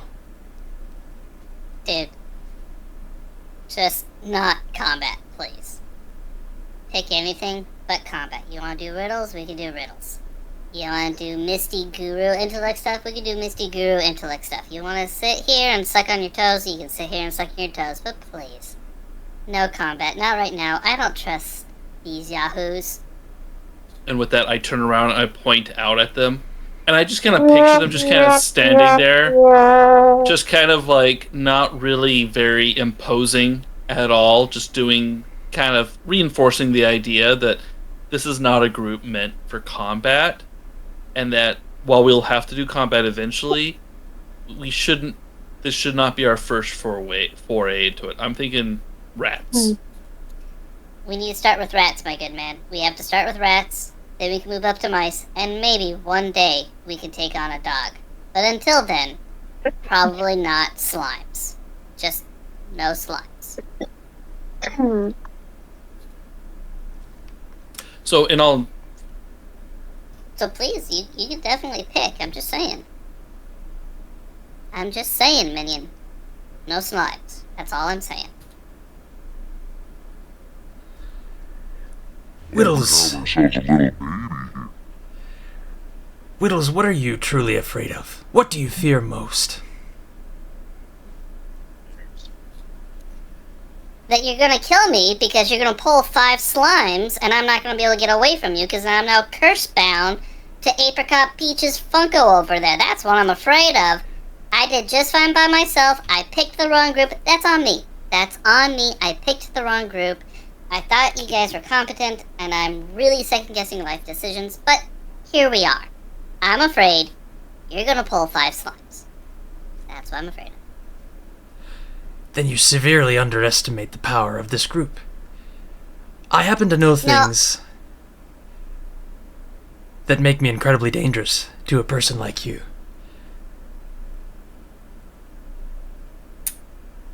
Please don't pull 5 slimes. That's all I'm asking. Don't pull 5 slimes. And you know what? I know you're going to take this literally, so we're going to step it back. When I say 5 slimes, I'm talking about metaphorically. Let's not get in over our head in combat. Because we don't Maybe have not. someone... I was gonna say, it could be 5 slime. Maybe not.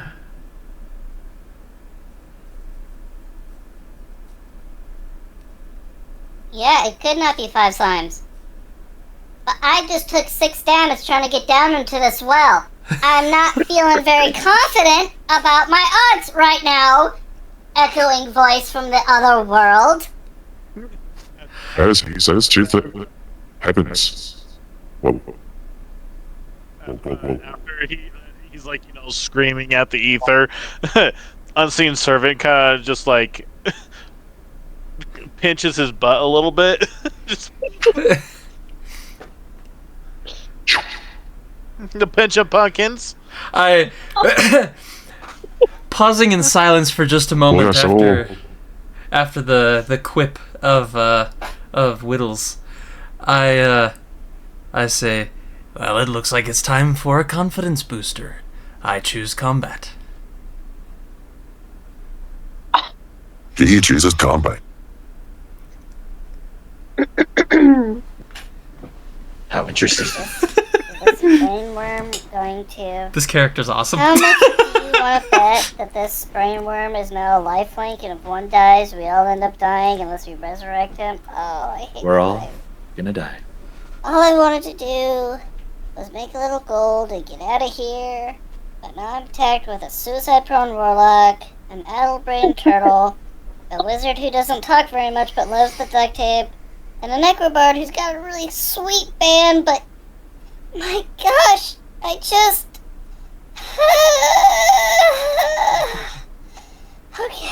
Okay, we can do this. We got out. We survived the beholder. We can survive this. You got this, Widdles. You got this. You can do this, man. You got this. Widdles, Widdles, Widdles, Widdles. I got this. I got this. I'm gonna die. Heavens have I'm gonna heard die. you. I'm gonna die. And so, And a cat responds. And so, resigned to his fate, he follows the warlock. Intent on, at least if they all die, he is going to see the warlock die first. And he is not liking Reavereaper very much right now at all. And he just mumbles himself. could have done the riddles, man. Could have done the riddles. I'm a really great riddler. I can do the riddles just fine, but no, we have to do the combat. I want to fight slimes. They use magical weapons, you idiot! And so What will the rest of the party do? mumbling on a regular basis now. Okay. Other people should What talk. will the rest of the party do? Yes, what will the rest of the Will party you follow Reavereaper and Widdles, who is complaining behind him? Apricots. That was a very confident apricots. I love that. In pretty much what's happening in my head is during all this, Crickets, Fish, and Anvil have essentially started their own little like can line, and we're just essentially we have now become our own little clique, and we are partying, just waiting for all the seriousness to get beyond, and then when the people start going, we just kind of like we'll just kind of like bring ourselves in and we'll follow along. All right. Reavereaper, can you please roll an investigation check?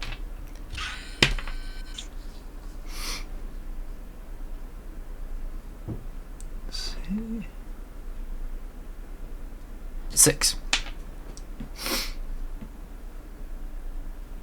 You lead the party to what you believe is the first area of combat that's viable. Passing along. Passing along different corridors and different ways that, in your estimation, would lead to something other than combat.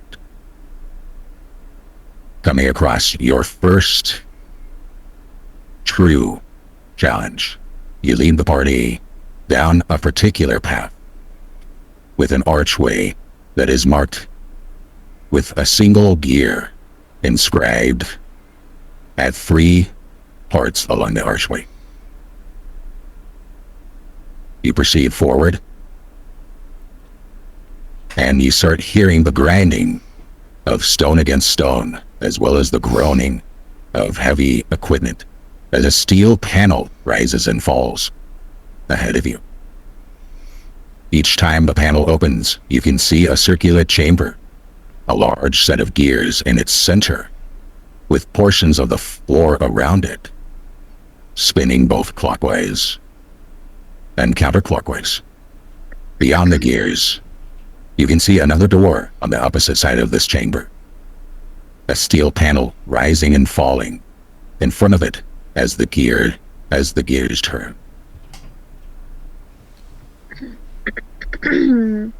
Okay. So go ahead. Oh, okay. I cautiously walk towards the door and I try to listen for sounds of life within the room with the metal door.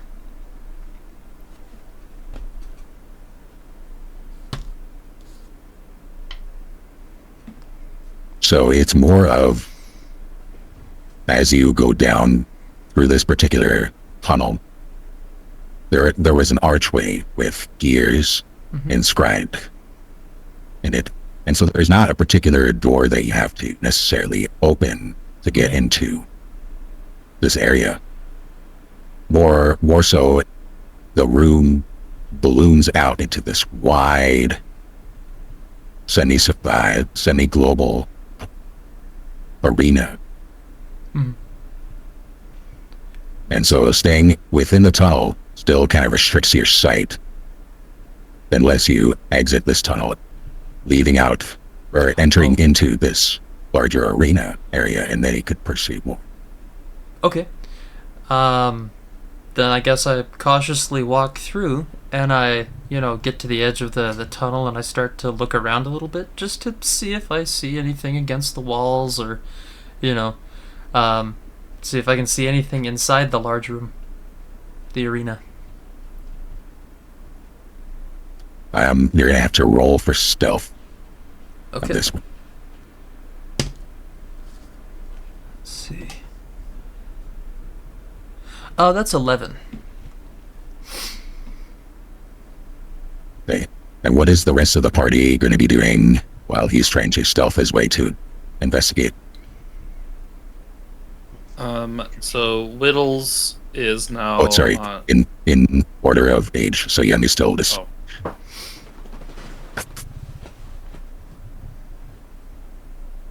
Okay, so I want to roll a perception check really quick and just see what there is to see that would be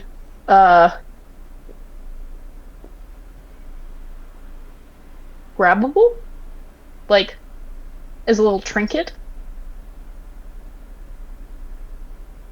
Describe your position. Are you still in the tunnel? Are you in front of? Are you trying to get in front of Reavereaper after the tunnel into this larger dome arena, or are you trying to perceive what's in the tunnel as you guys are going through? Perceiving a little bit of everything as we are all kind of walking. Like, I'm following not too close behind Reavereaper, but close enough to kind of hear what he's saying if it had to be pertinent to me. All right, so perception check. Okay. So that is a. Can't read this. That is a. Excuse me, Bobby. That is a 15.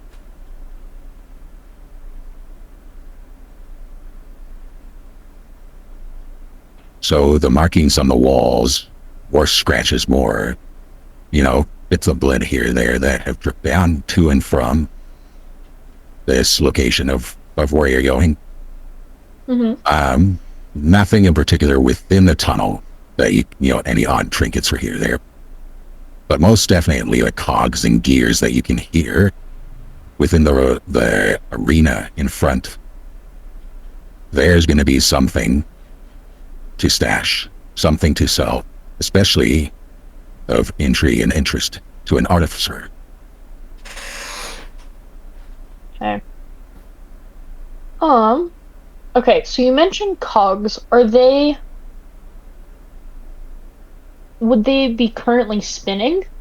Or in use, I guess? That is correct. Okay, rad.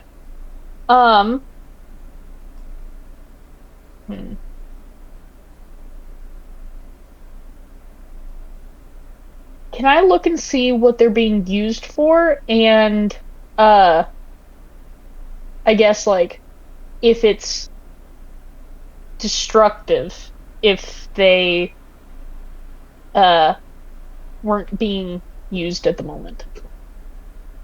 Wait, Trees, so you'd stick your finger in there and test out the water? Who knows? Be a little crazy with it. Yeah, get a little bit whimsical with it, You never know.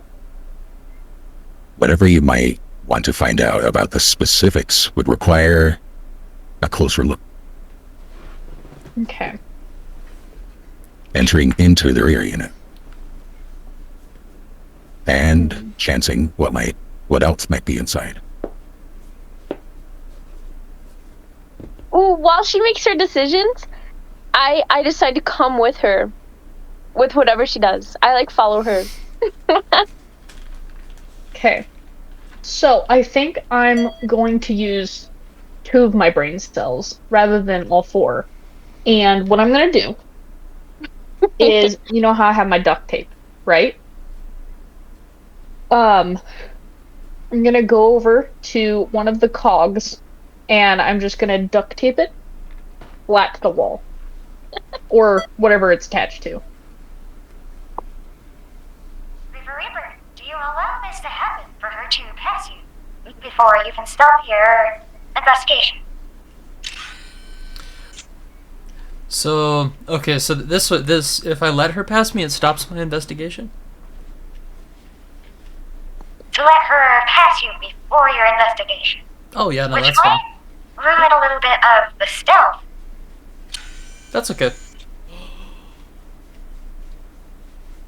All right. So if you're going to be proceeding forward, I might let the other 2 describe what they want to do before you get too far.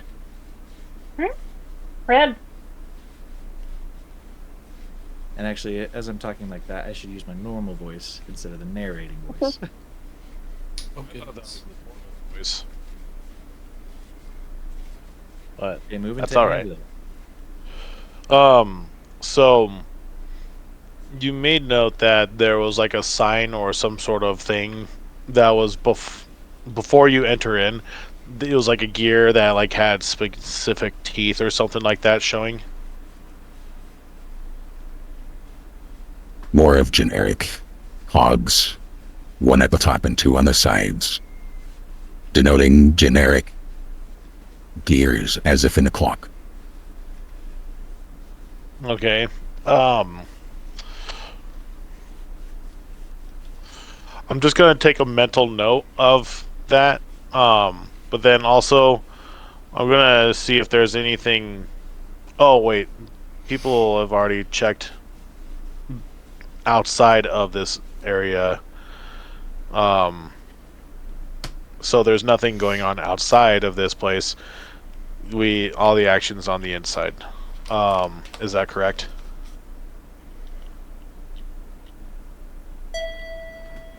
You got it. Okay. I cautiously enter, and I try to just check out my surroundings, see if there's any patterns besides the ones going clockwise and one going counterclockwise. Like, what do the walls look like? What does the ceiling look like? What like, are there like any kind of like markings or any kind of indication of like what would be potentially like a pattern on these clog, because the cogs and all these gears are moving on the floor. Is that correct, or is that all happening in the center? So, before I go too far,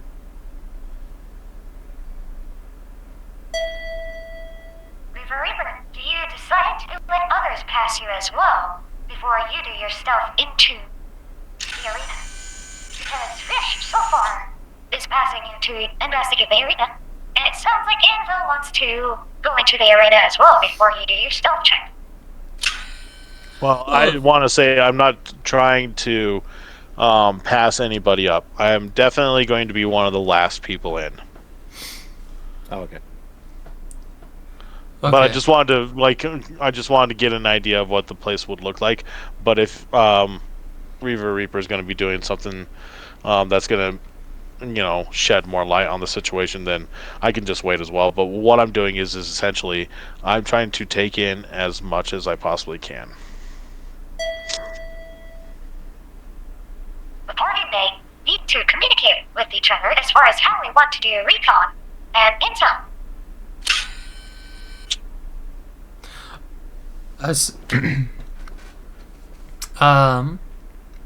Hopefully, before everybody fully enters the room, I assume Fish already has, right?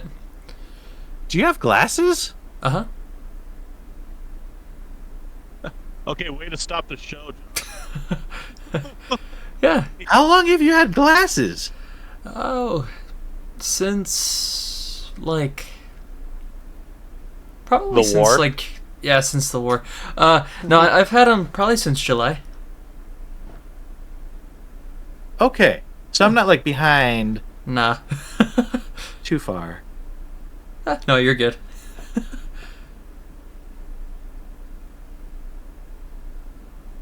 You puny players may proceed. Wait, Mason, can I ask Reavereaper something really quick? Yeah, that's fine. Okay, so in my moment... Do you have the amulet? Oh no! Okay. She Peaches! does not. No, you do. You do not have the amulet, so you don't have to worry about the peaches and aprons thing. Remember, I'm carrying the amulet for now, so you can speak. Perfect. Oh, okay. Alright, so I scuttle over to Mason really quick. And I say, wait, what if these gears, like, will trap us in if we go into the arena and we can never get it out if we want to change, like, courses, if we want to, like, see about riddles or whatever. Like, should we try to stick the cogs or whatever so that when we go into the arena we don't get stuck with, like, lions or something? We get stuck with eagles instead. So that's true freedom right there. I say to Cricket, that's a fine idea. We could definitely try to stick the gears.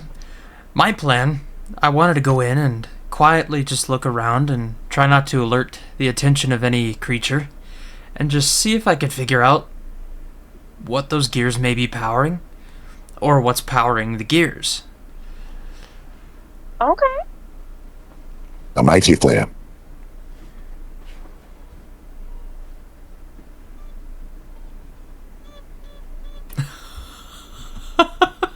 Test.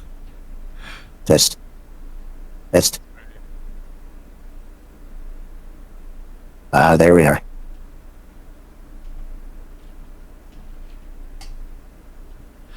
Okay, so we've established so far, right, that I will indeed now fish, have you already entered? You've already entered the room, right? And so you're looking around. Yeah. I'm just Okay. looking at one of the cogs. Okay. Oh. So now I can move forward and just kind of stealth around her. And then if Cricket would like to wait and Anvil would like to wait, and if Widdles feels like they want to, they can wait at the beginning of the tunnel. I can just take a quick look around and, try to quietly go back and share my observations with them.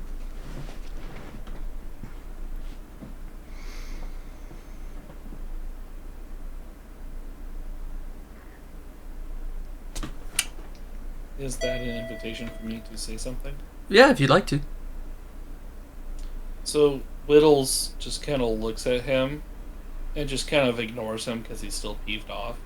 And he has his sprite go in and start investigating while it's invisible. Okay, cool. Alright. Well, I think we've made our plan. Though I will say that he doesn't make any gestures that would make you think that he's commanded his familiar to do anything. Okay. So. Cool. Can you state your plan one more time? Yeah. So, Fish has already moved in. She's pondering a gear that she sees. I sneak, kind of skirting along the outer edge of the arena, and I kind of peer up into the ceiling to see if I can follow where these gears may be leading, to find the source of the power, or lack thereof. And once I've established a little bit of a ground, or once I've established that ground, I'd like to just follow my same path backwards to the entrance and kind of reveal my findings to the rest of the party.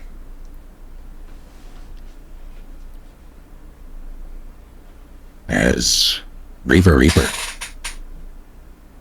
proceeds forward. Fish, I'm gonna need you to do a stealth check as well. All right.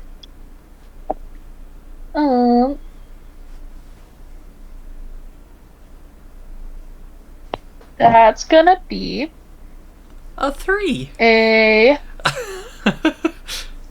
25. Whoa, bro, your character's goated. Holy cats. Yo, nobody can see me ever. You can explore wherever you would like. This arena, the world is your oyster. Essentially, go wherever you want. Risk free.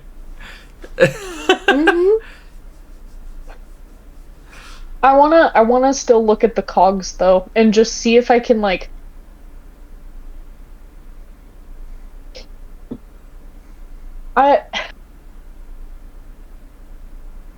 I wanna see. Let me hold on. Please hold. Let me refer back to my character sheet. Okay. Now moving. I feel like all of these things are taking place on a train. Just Yeah, I know. or like in an airport. I'm like, wow, this is great.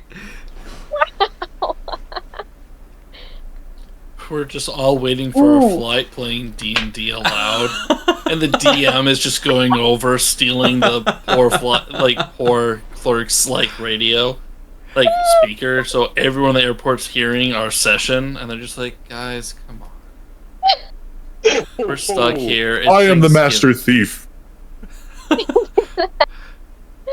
Wait, are you able to play that while you have the voice effect on? I'd love to hear that through the voice effect. Let's try.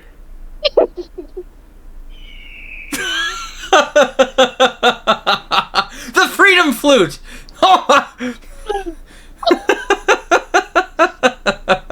One more time. Sorry about that. Ah!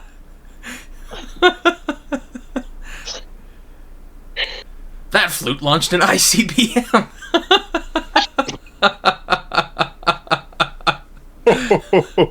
My apologies. The last time.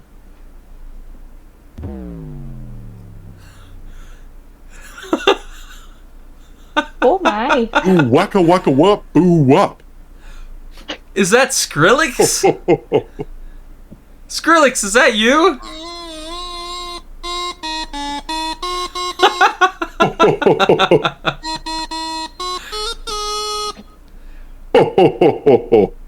That's unbelievable. That's great.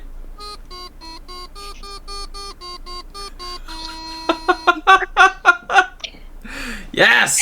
Yes! Oh no, Jordan's on mute. Just give me the 5 slimes. Just end it now, please. Just end it now. End it now! What are you talking about? It's gonna be fine! It's gonna be fine! It's gonna be fun! And we're gonna win! You guys wouldn't be able to hear my bagpipes anyways. I've tried to do that before and it doesn't work. Okay. Oh no. Alright. Alright, back to business. So, if I remember correctly, Reavereaper rolled an 11 for stealth, correct? So, Fish, you have properly identified these cogs as a set or series that are large enough and strong enough to shift these circular panels in the floor. Now, mind you, the smallest panel that is being shifted around is at least 60 feet in diameter. Daggum. Okay. Reavereaper. With an 11. Describe the sounds that you make that are overheard by 3 goblins. 3 goblins? I hear a little bit of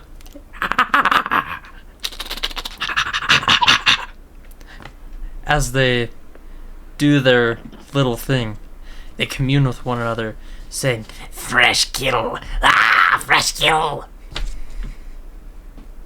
Fresh kill! Fresh kill!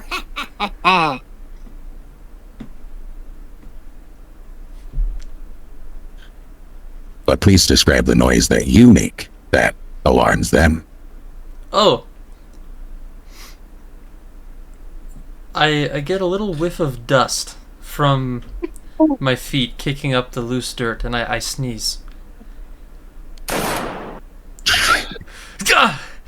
And I whip my deagle out of its holster and I start firing shots into the air, alerting all of the freedom that's about to be.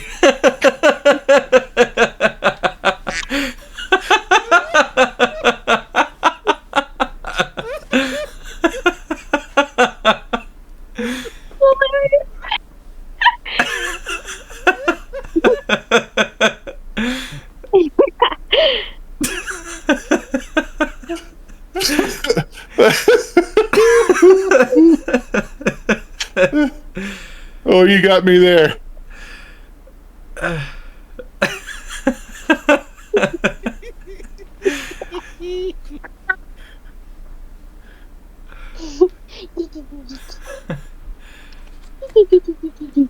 Alright. All of you nasty ones. You must roll for initiative. Oh! Let's go. Every single one of us? So we're going to say that Reavereaper rolls first. Okay. That Cricket is close enough behind, and Widdles is close enough behind. Fish. No one knows that Fish exists. And Anvil is still far enough in the tunnel that they can nearly smell your nastiness from over there. And so Fish and Anvil, if you decide to enter combat, let me know, and we'll see if we have an axe for you. Alright. So, my roll was a 16. And then, just so I remember, we add our Constitution modifier, right? Or is it Dex?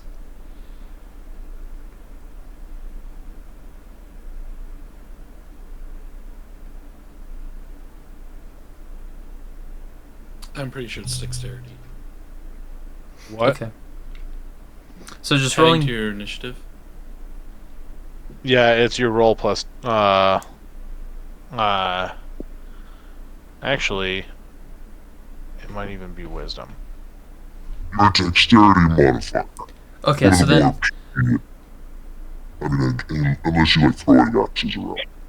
Oh yeah, Fair. it's dex. yeah, okay, so then that would be a 15.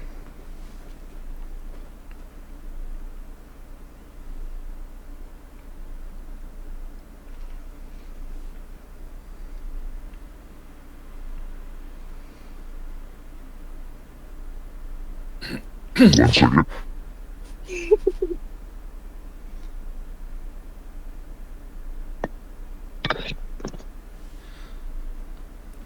Let's see. So then, so Fish is gonna roll as well, right?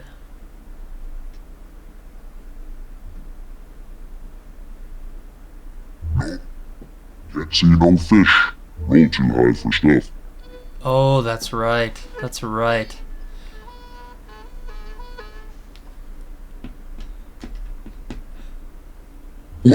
What beautiful melodic tones was that? He's enchanting the goblins. Yes!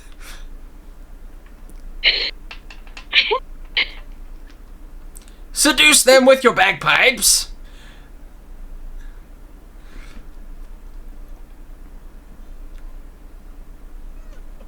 Alright, Cricket, what initiative you got? And Widdles, I don't want to hear nothing bad from you. 15 for the Widdles.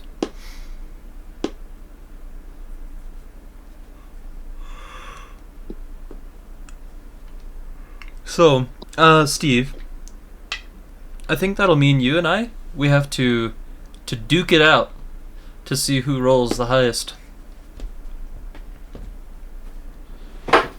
Because we rolled the same. Does a 26 hit? One knows what he's talking about. Does a 26 hit Eldritch Blast on Reavereaper? Or are we talking about a different kind of duking it out? Well, I mean, we can solve that one later, but if you want to, for now, we need to re-roll initiative to see who rolls the highest. I rolled a 20. Oh, nice. Okay, and I'm definitely not going to do that. Yeah, no. Yep, you got it. I got a 7.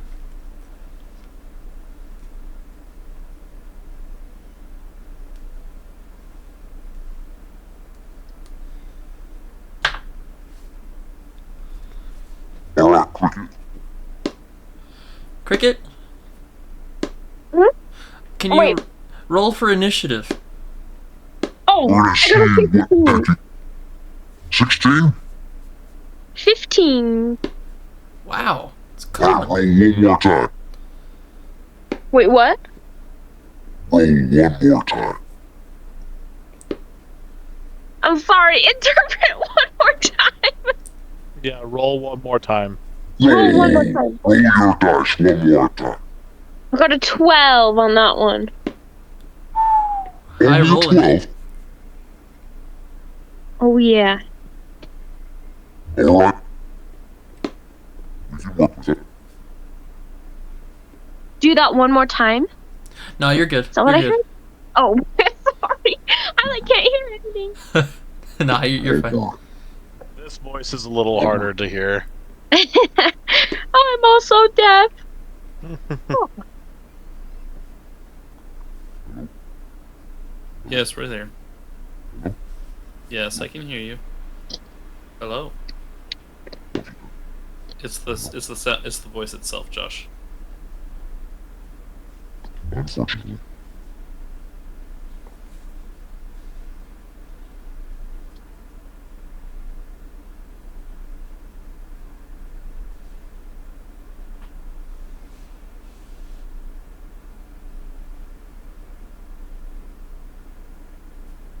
Let's see.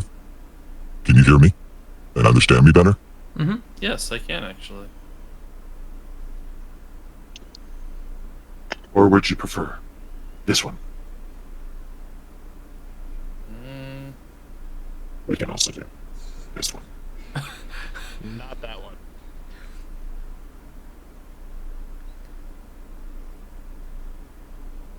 I think this one. Yep.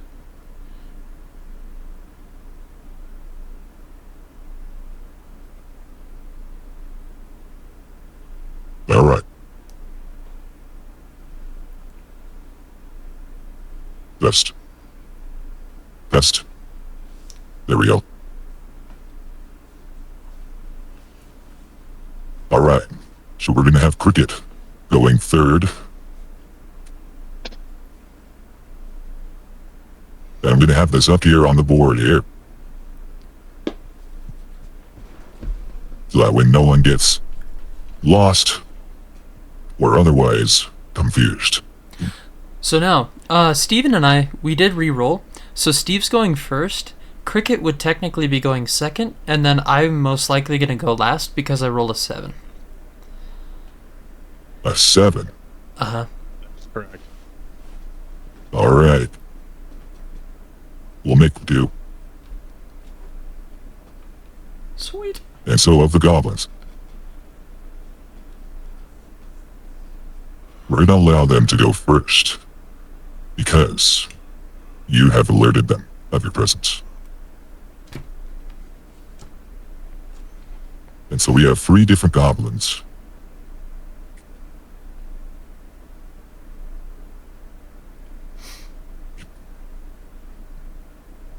There you go. There's my homies. G1, G2, and G3. I love it. My apologies. And now to more serious matters.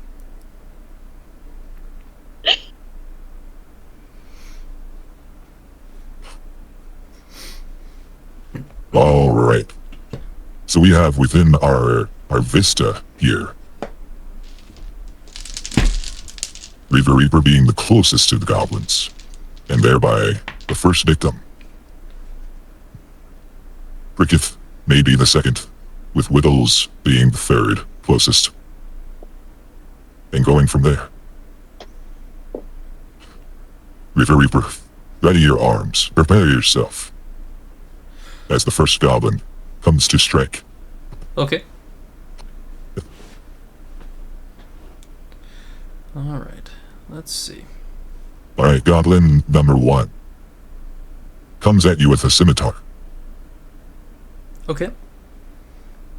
A wicked-looking thing, shrieking mightily, in order to vanquish his target. Okay. Now... Oh, here we go. Okay, I can't remember, what are the... What would I have to roll in order to maybe block an attack?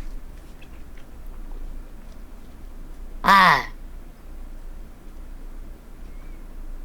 In this game, you would need to, on your turn, Oh, that's right. Yeah, okay. Sorry. let it be known that you are going to do an action such as attack, and this is for everyone, mind you, that your combat actions are to attack, cast a spell, dash, which doubles your speed value.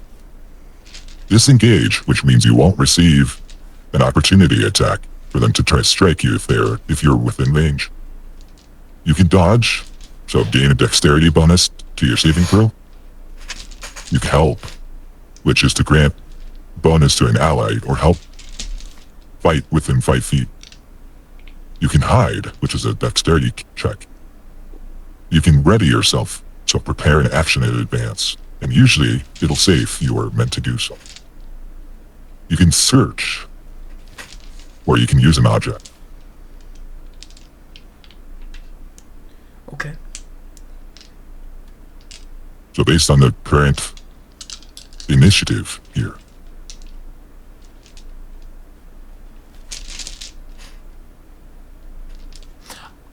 Yeah, and I totally forgot the enemy has to roll to see if they make contact anyways. So I was like, okay. So, good to know. Thank you, sir. And so with my scimitar, hiya! I rolled a 9. Does that hit? Nope. Okay. and on to goblin number 2.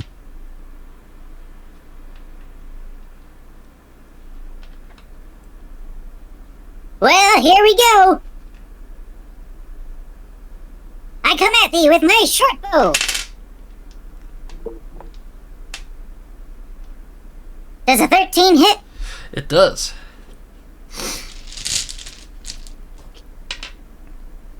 And let's see. Then how much damage do I take? Well, first off, what's your AC? My armor class is 10.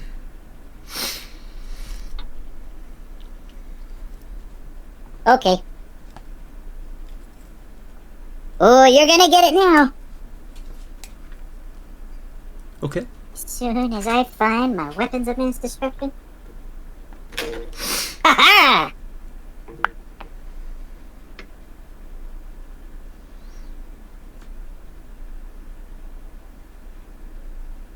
You take 4 damage.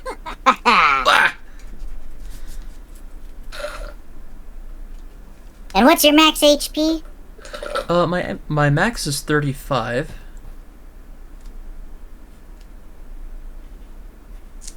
Actually, shot your own teammate.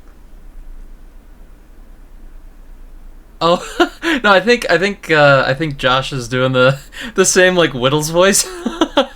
So See, I was on a different screen, and so I only heard the voice.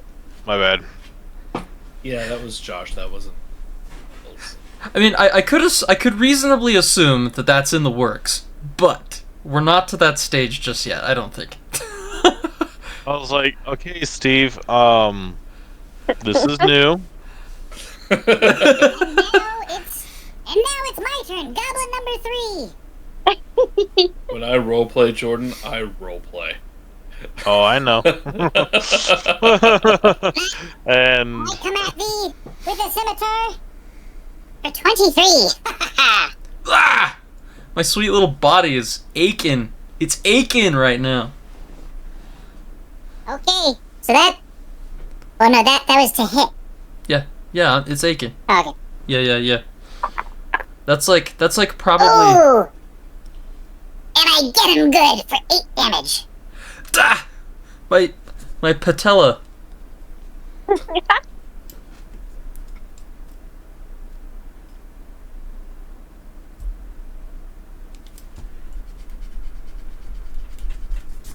All right, we've made it to the first.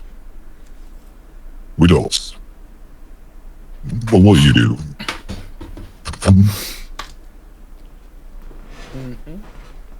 I guess you guys. We have 2 goblins up on Reavereaper, and 1 hiding in the back with his short bow. How far away is the one with the short bow?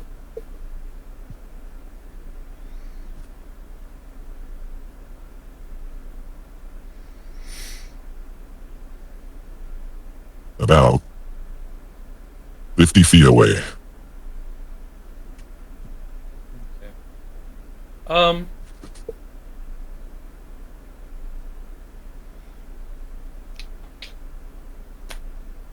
to think. There's a couple different options. I'm just trying to figure out which way I want to go with this.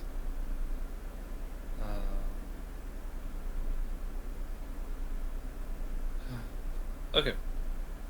We're just gonna do 2 Eldritch Blasts in the face of. As much as I want him to be damaged, because I hate his soul, I need him alive as a meat shield. So we're gonna go with one of the Scimitar Goblins on top of Reavereaper.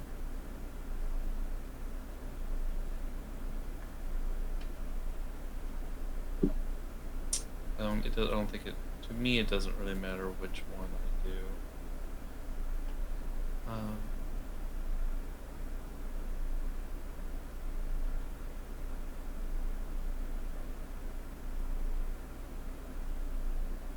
Okay. So. Okay, I'm going to do the roll.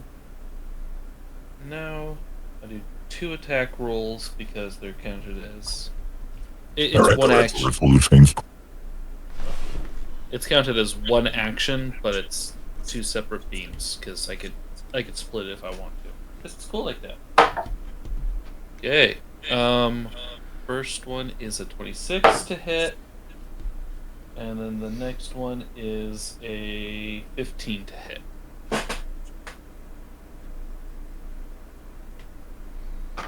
Okay. My apologies. My headset just died, and without it, it's gonna reverberate back and forth. So I need to get my headset that has a cord that's upstairs. I will be right back. Good luck! Have fun! Body break. Or we can metagame and DM will never know.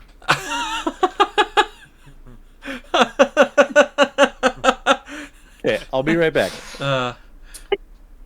I think that's the DM's punishment. We get to metagame every time he does something like this. Yeah. Well, hey, okay.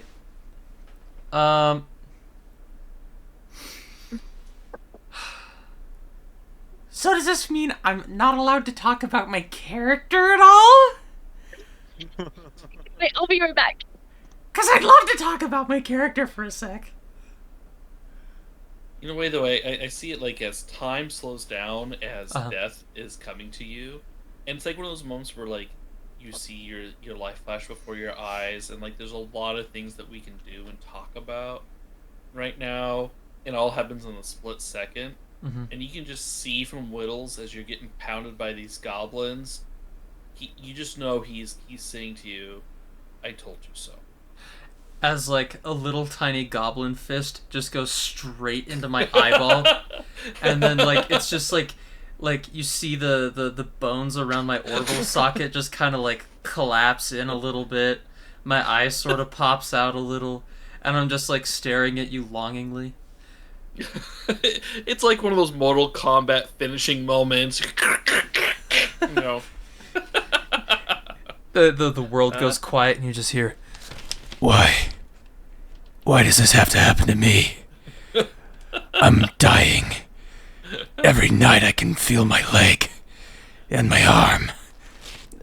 And then the ethereal whistle kicks in. And it's just really emotional. It cuts back to Widdles just staring me down, cursing me, shaking his little head like all you had to do was listen. "You should have done the puzzle!"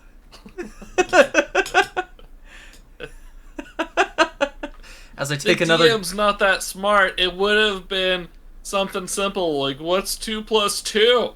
It's 4! We win! Yeah, no, you're probably right. But see, the thing I'm excited about is I have an attack that allows me to roll 8d6. Thanks to my little the god that I pray to. What attack is that? Fireball. I was looking through the classes on the Warlock, and I was like, "Are you serious? That's one of the moves I can get?" Oh, I was so excited. I was so excited, man. You should drop Fireball right now. Right at your feet. Just drop it. We'll see what happens. You silly goose! Don't kill me! Okay, I need to grab a Mountain Dew. I'll be right back.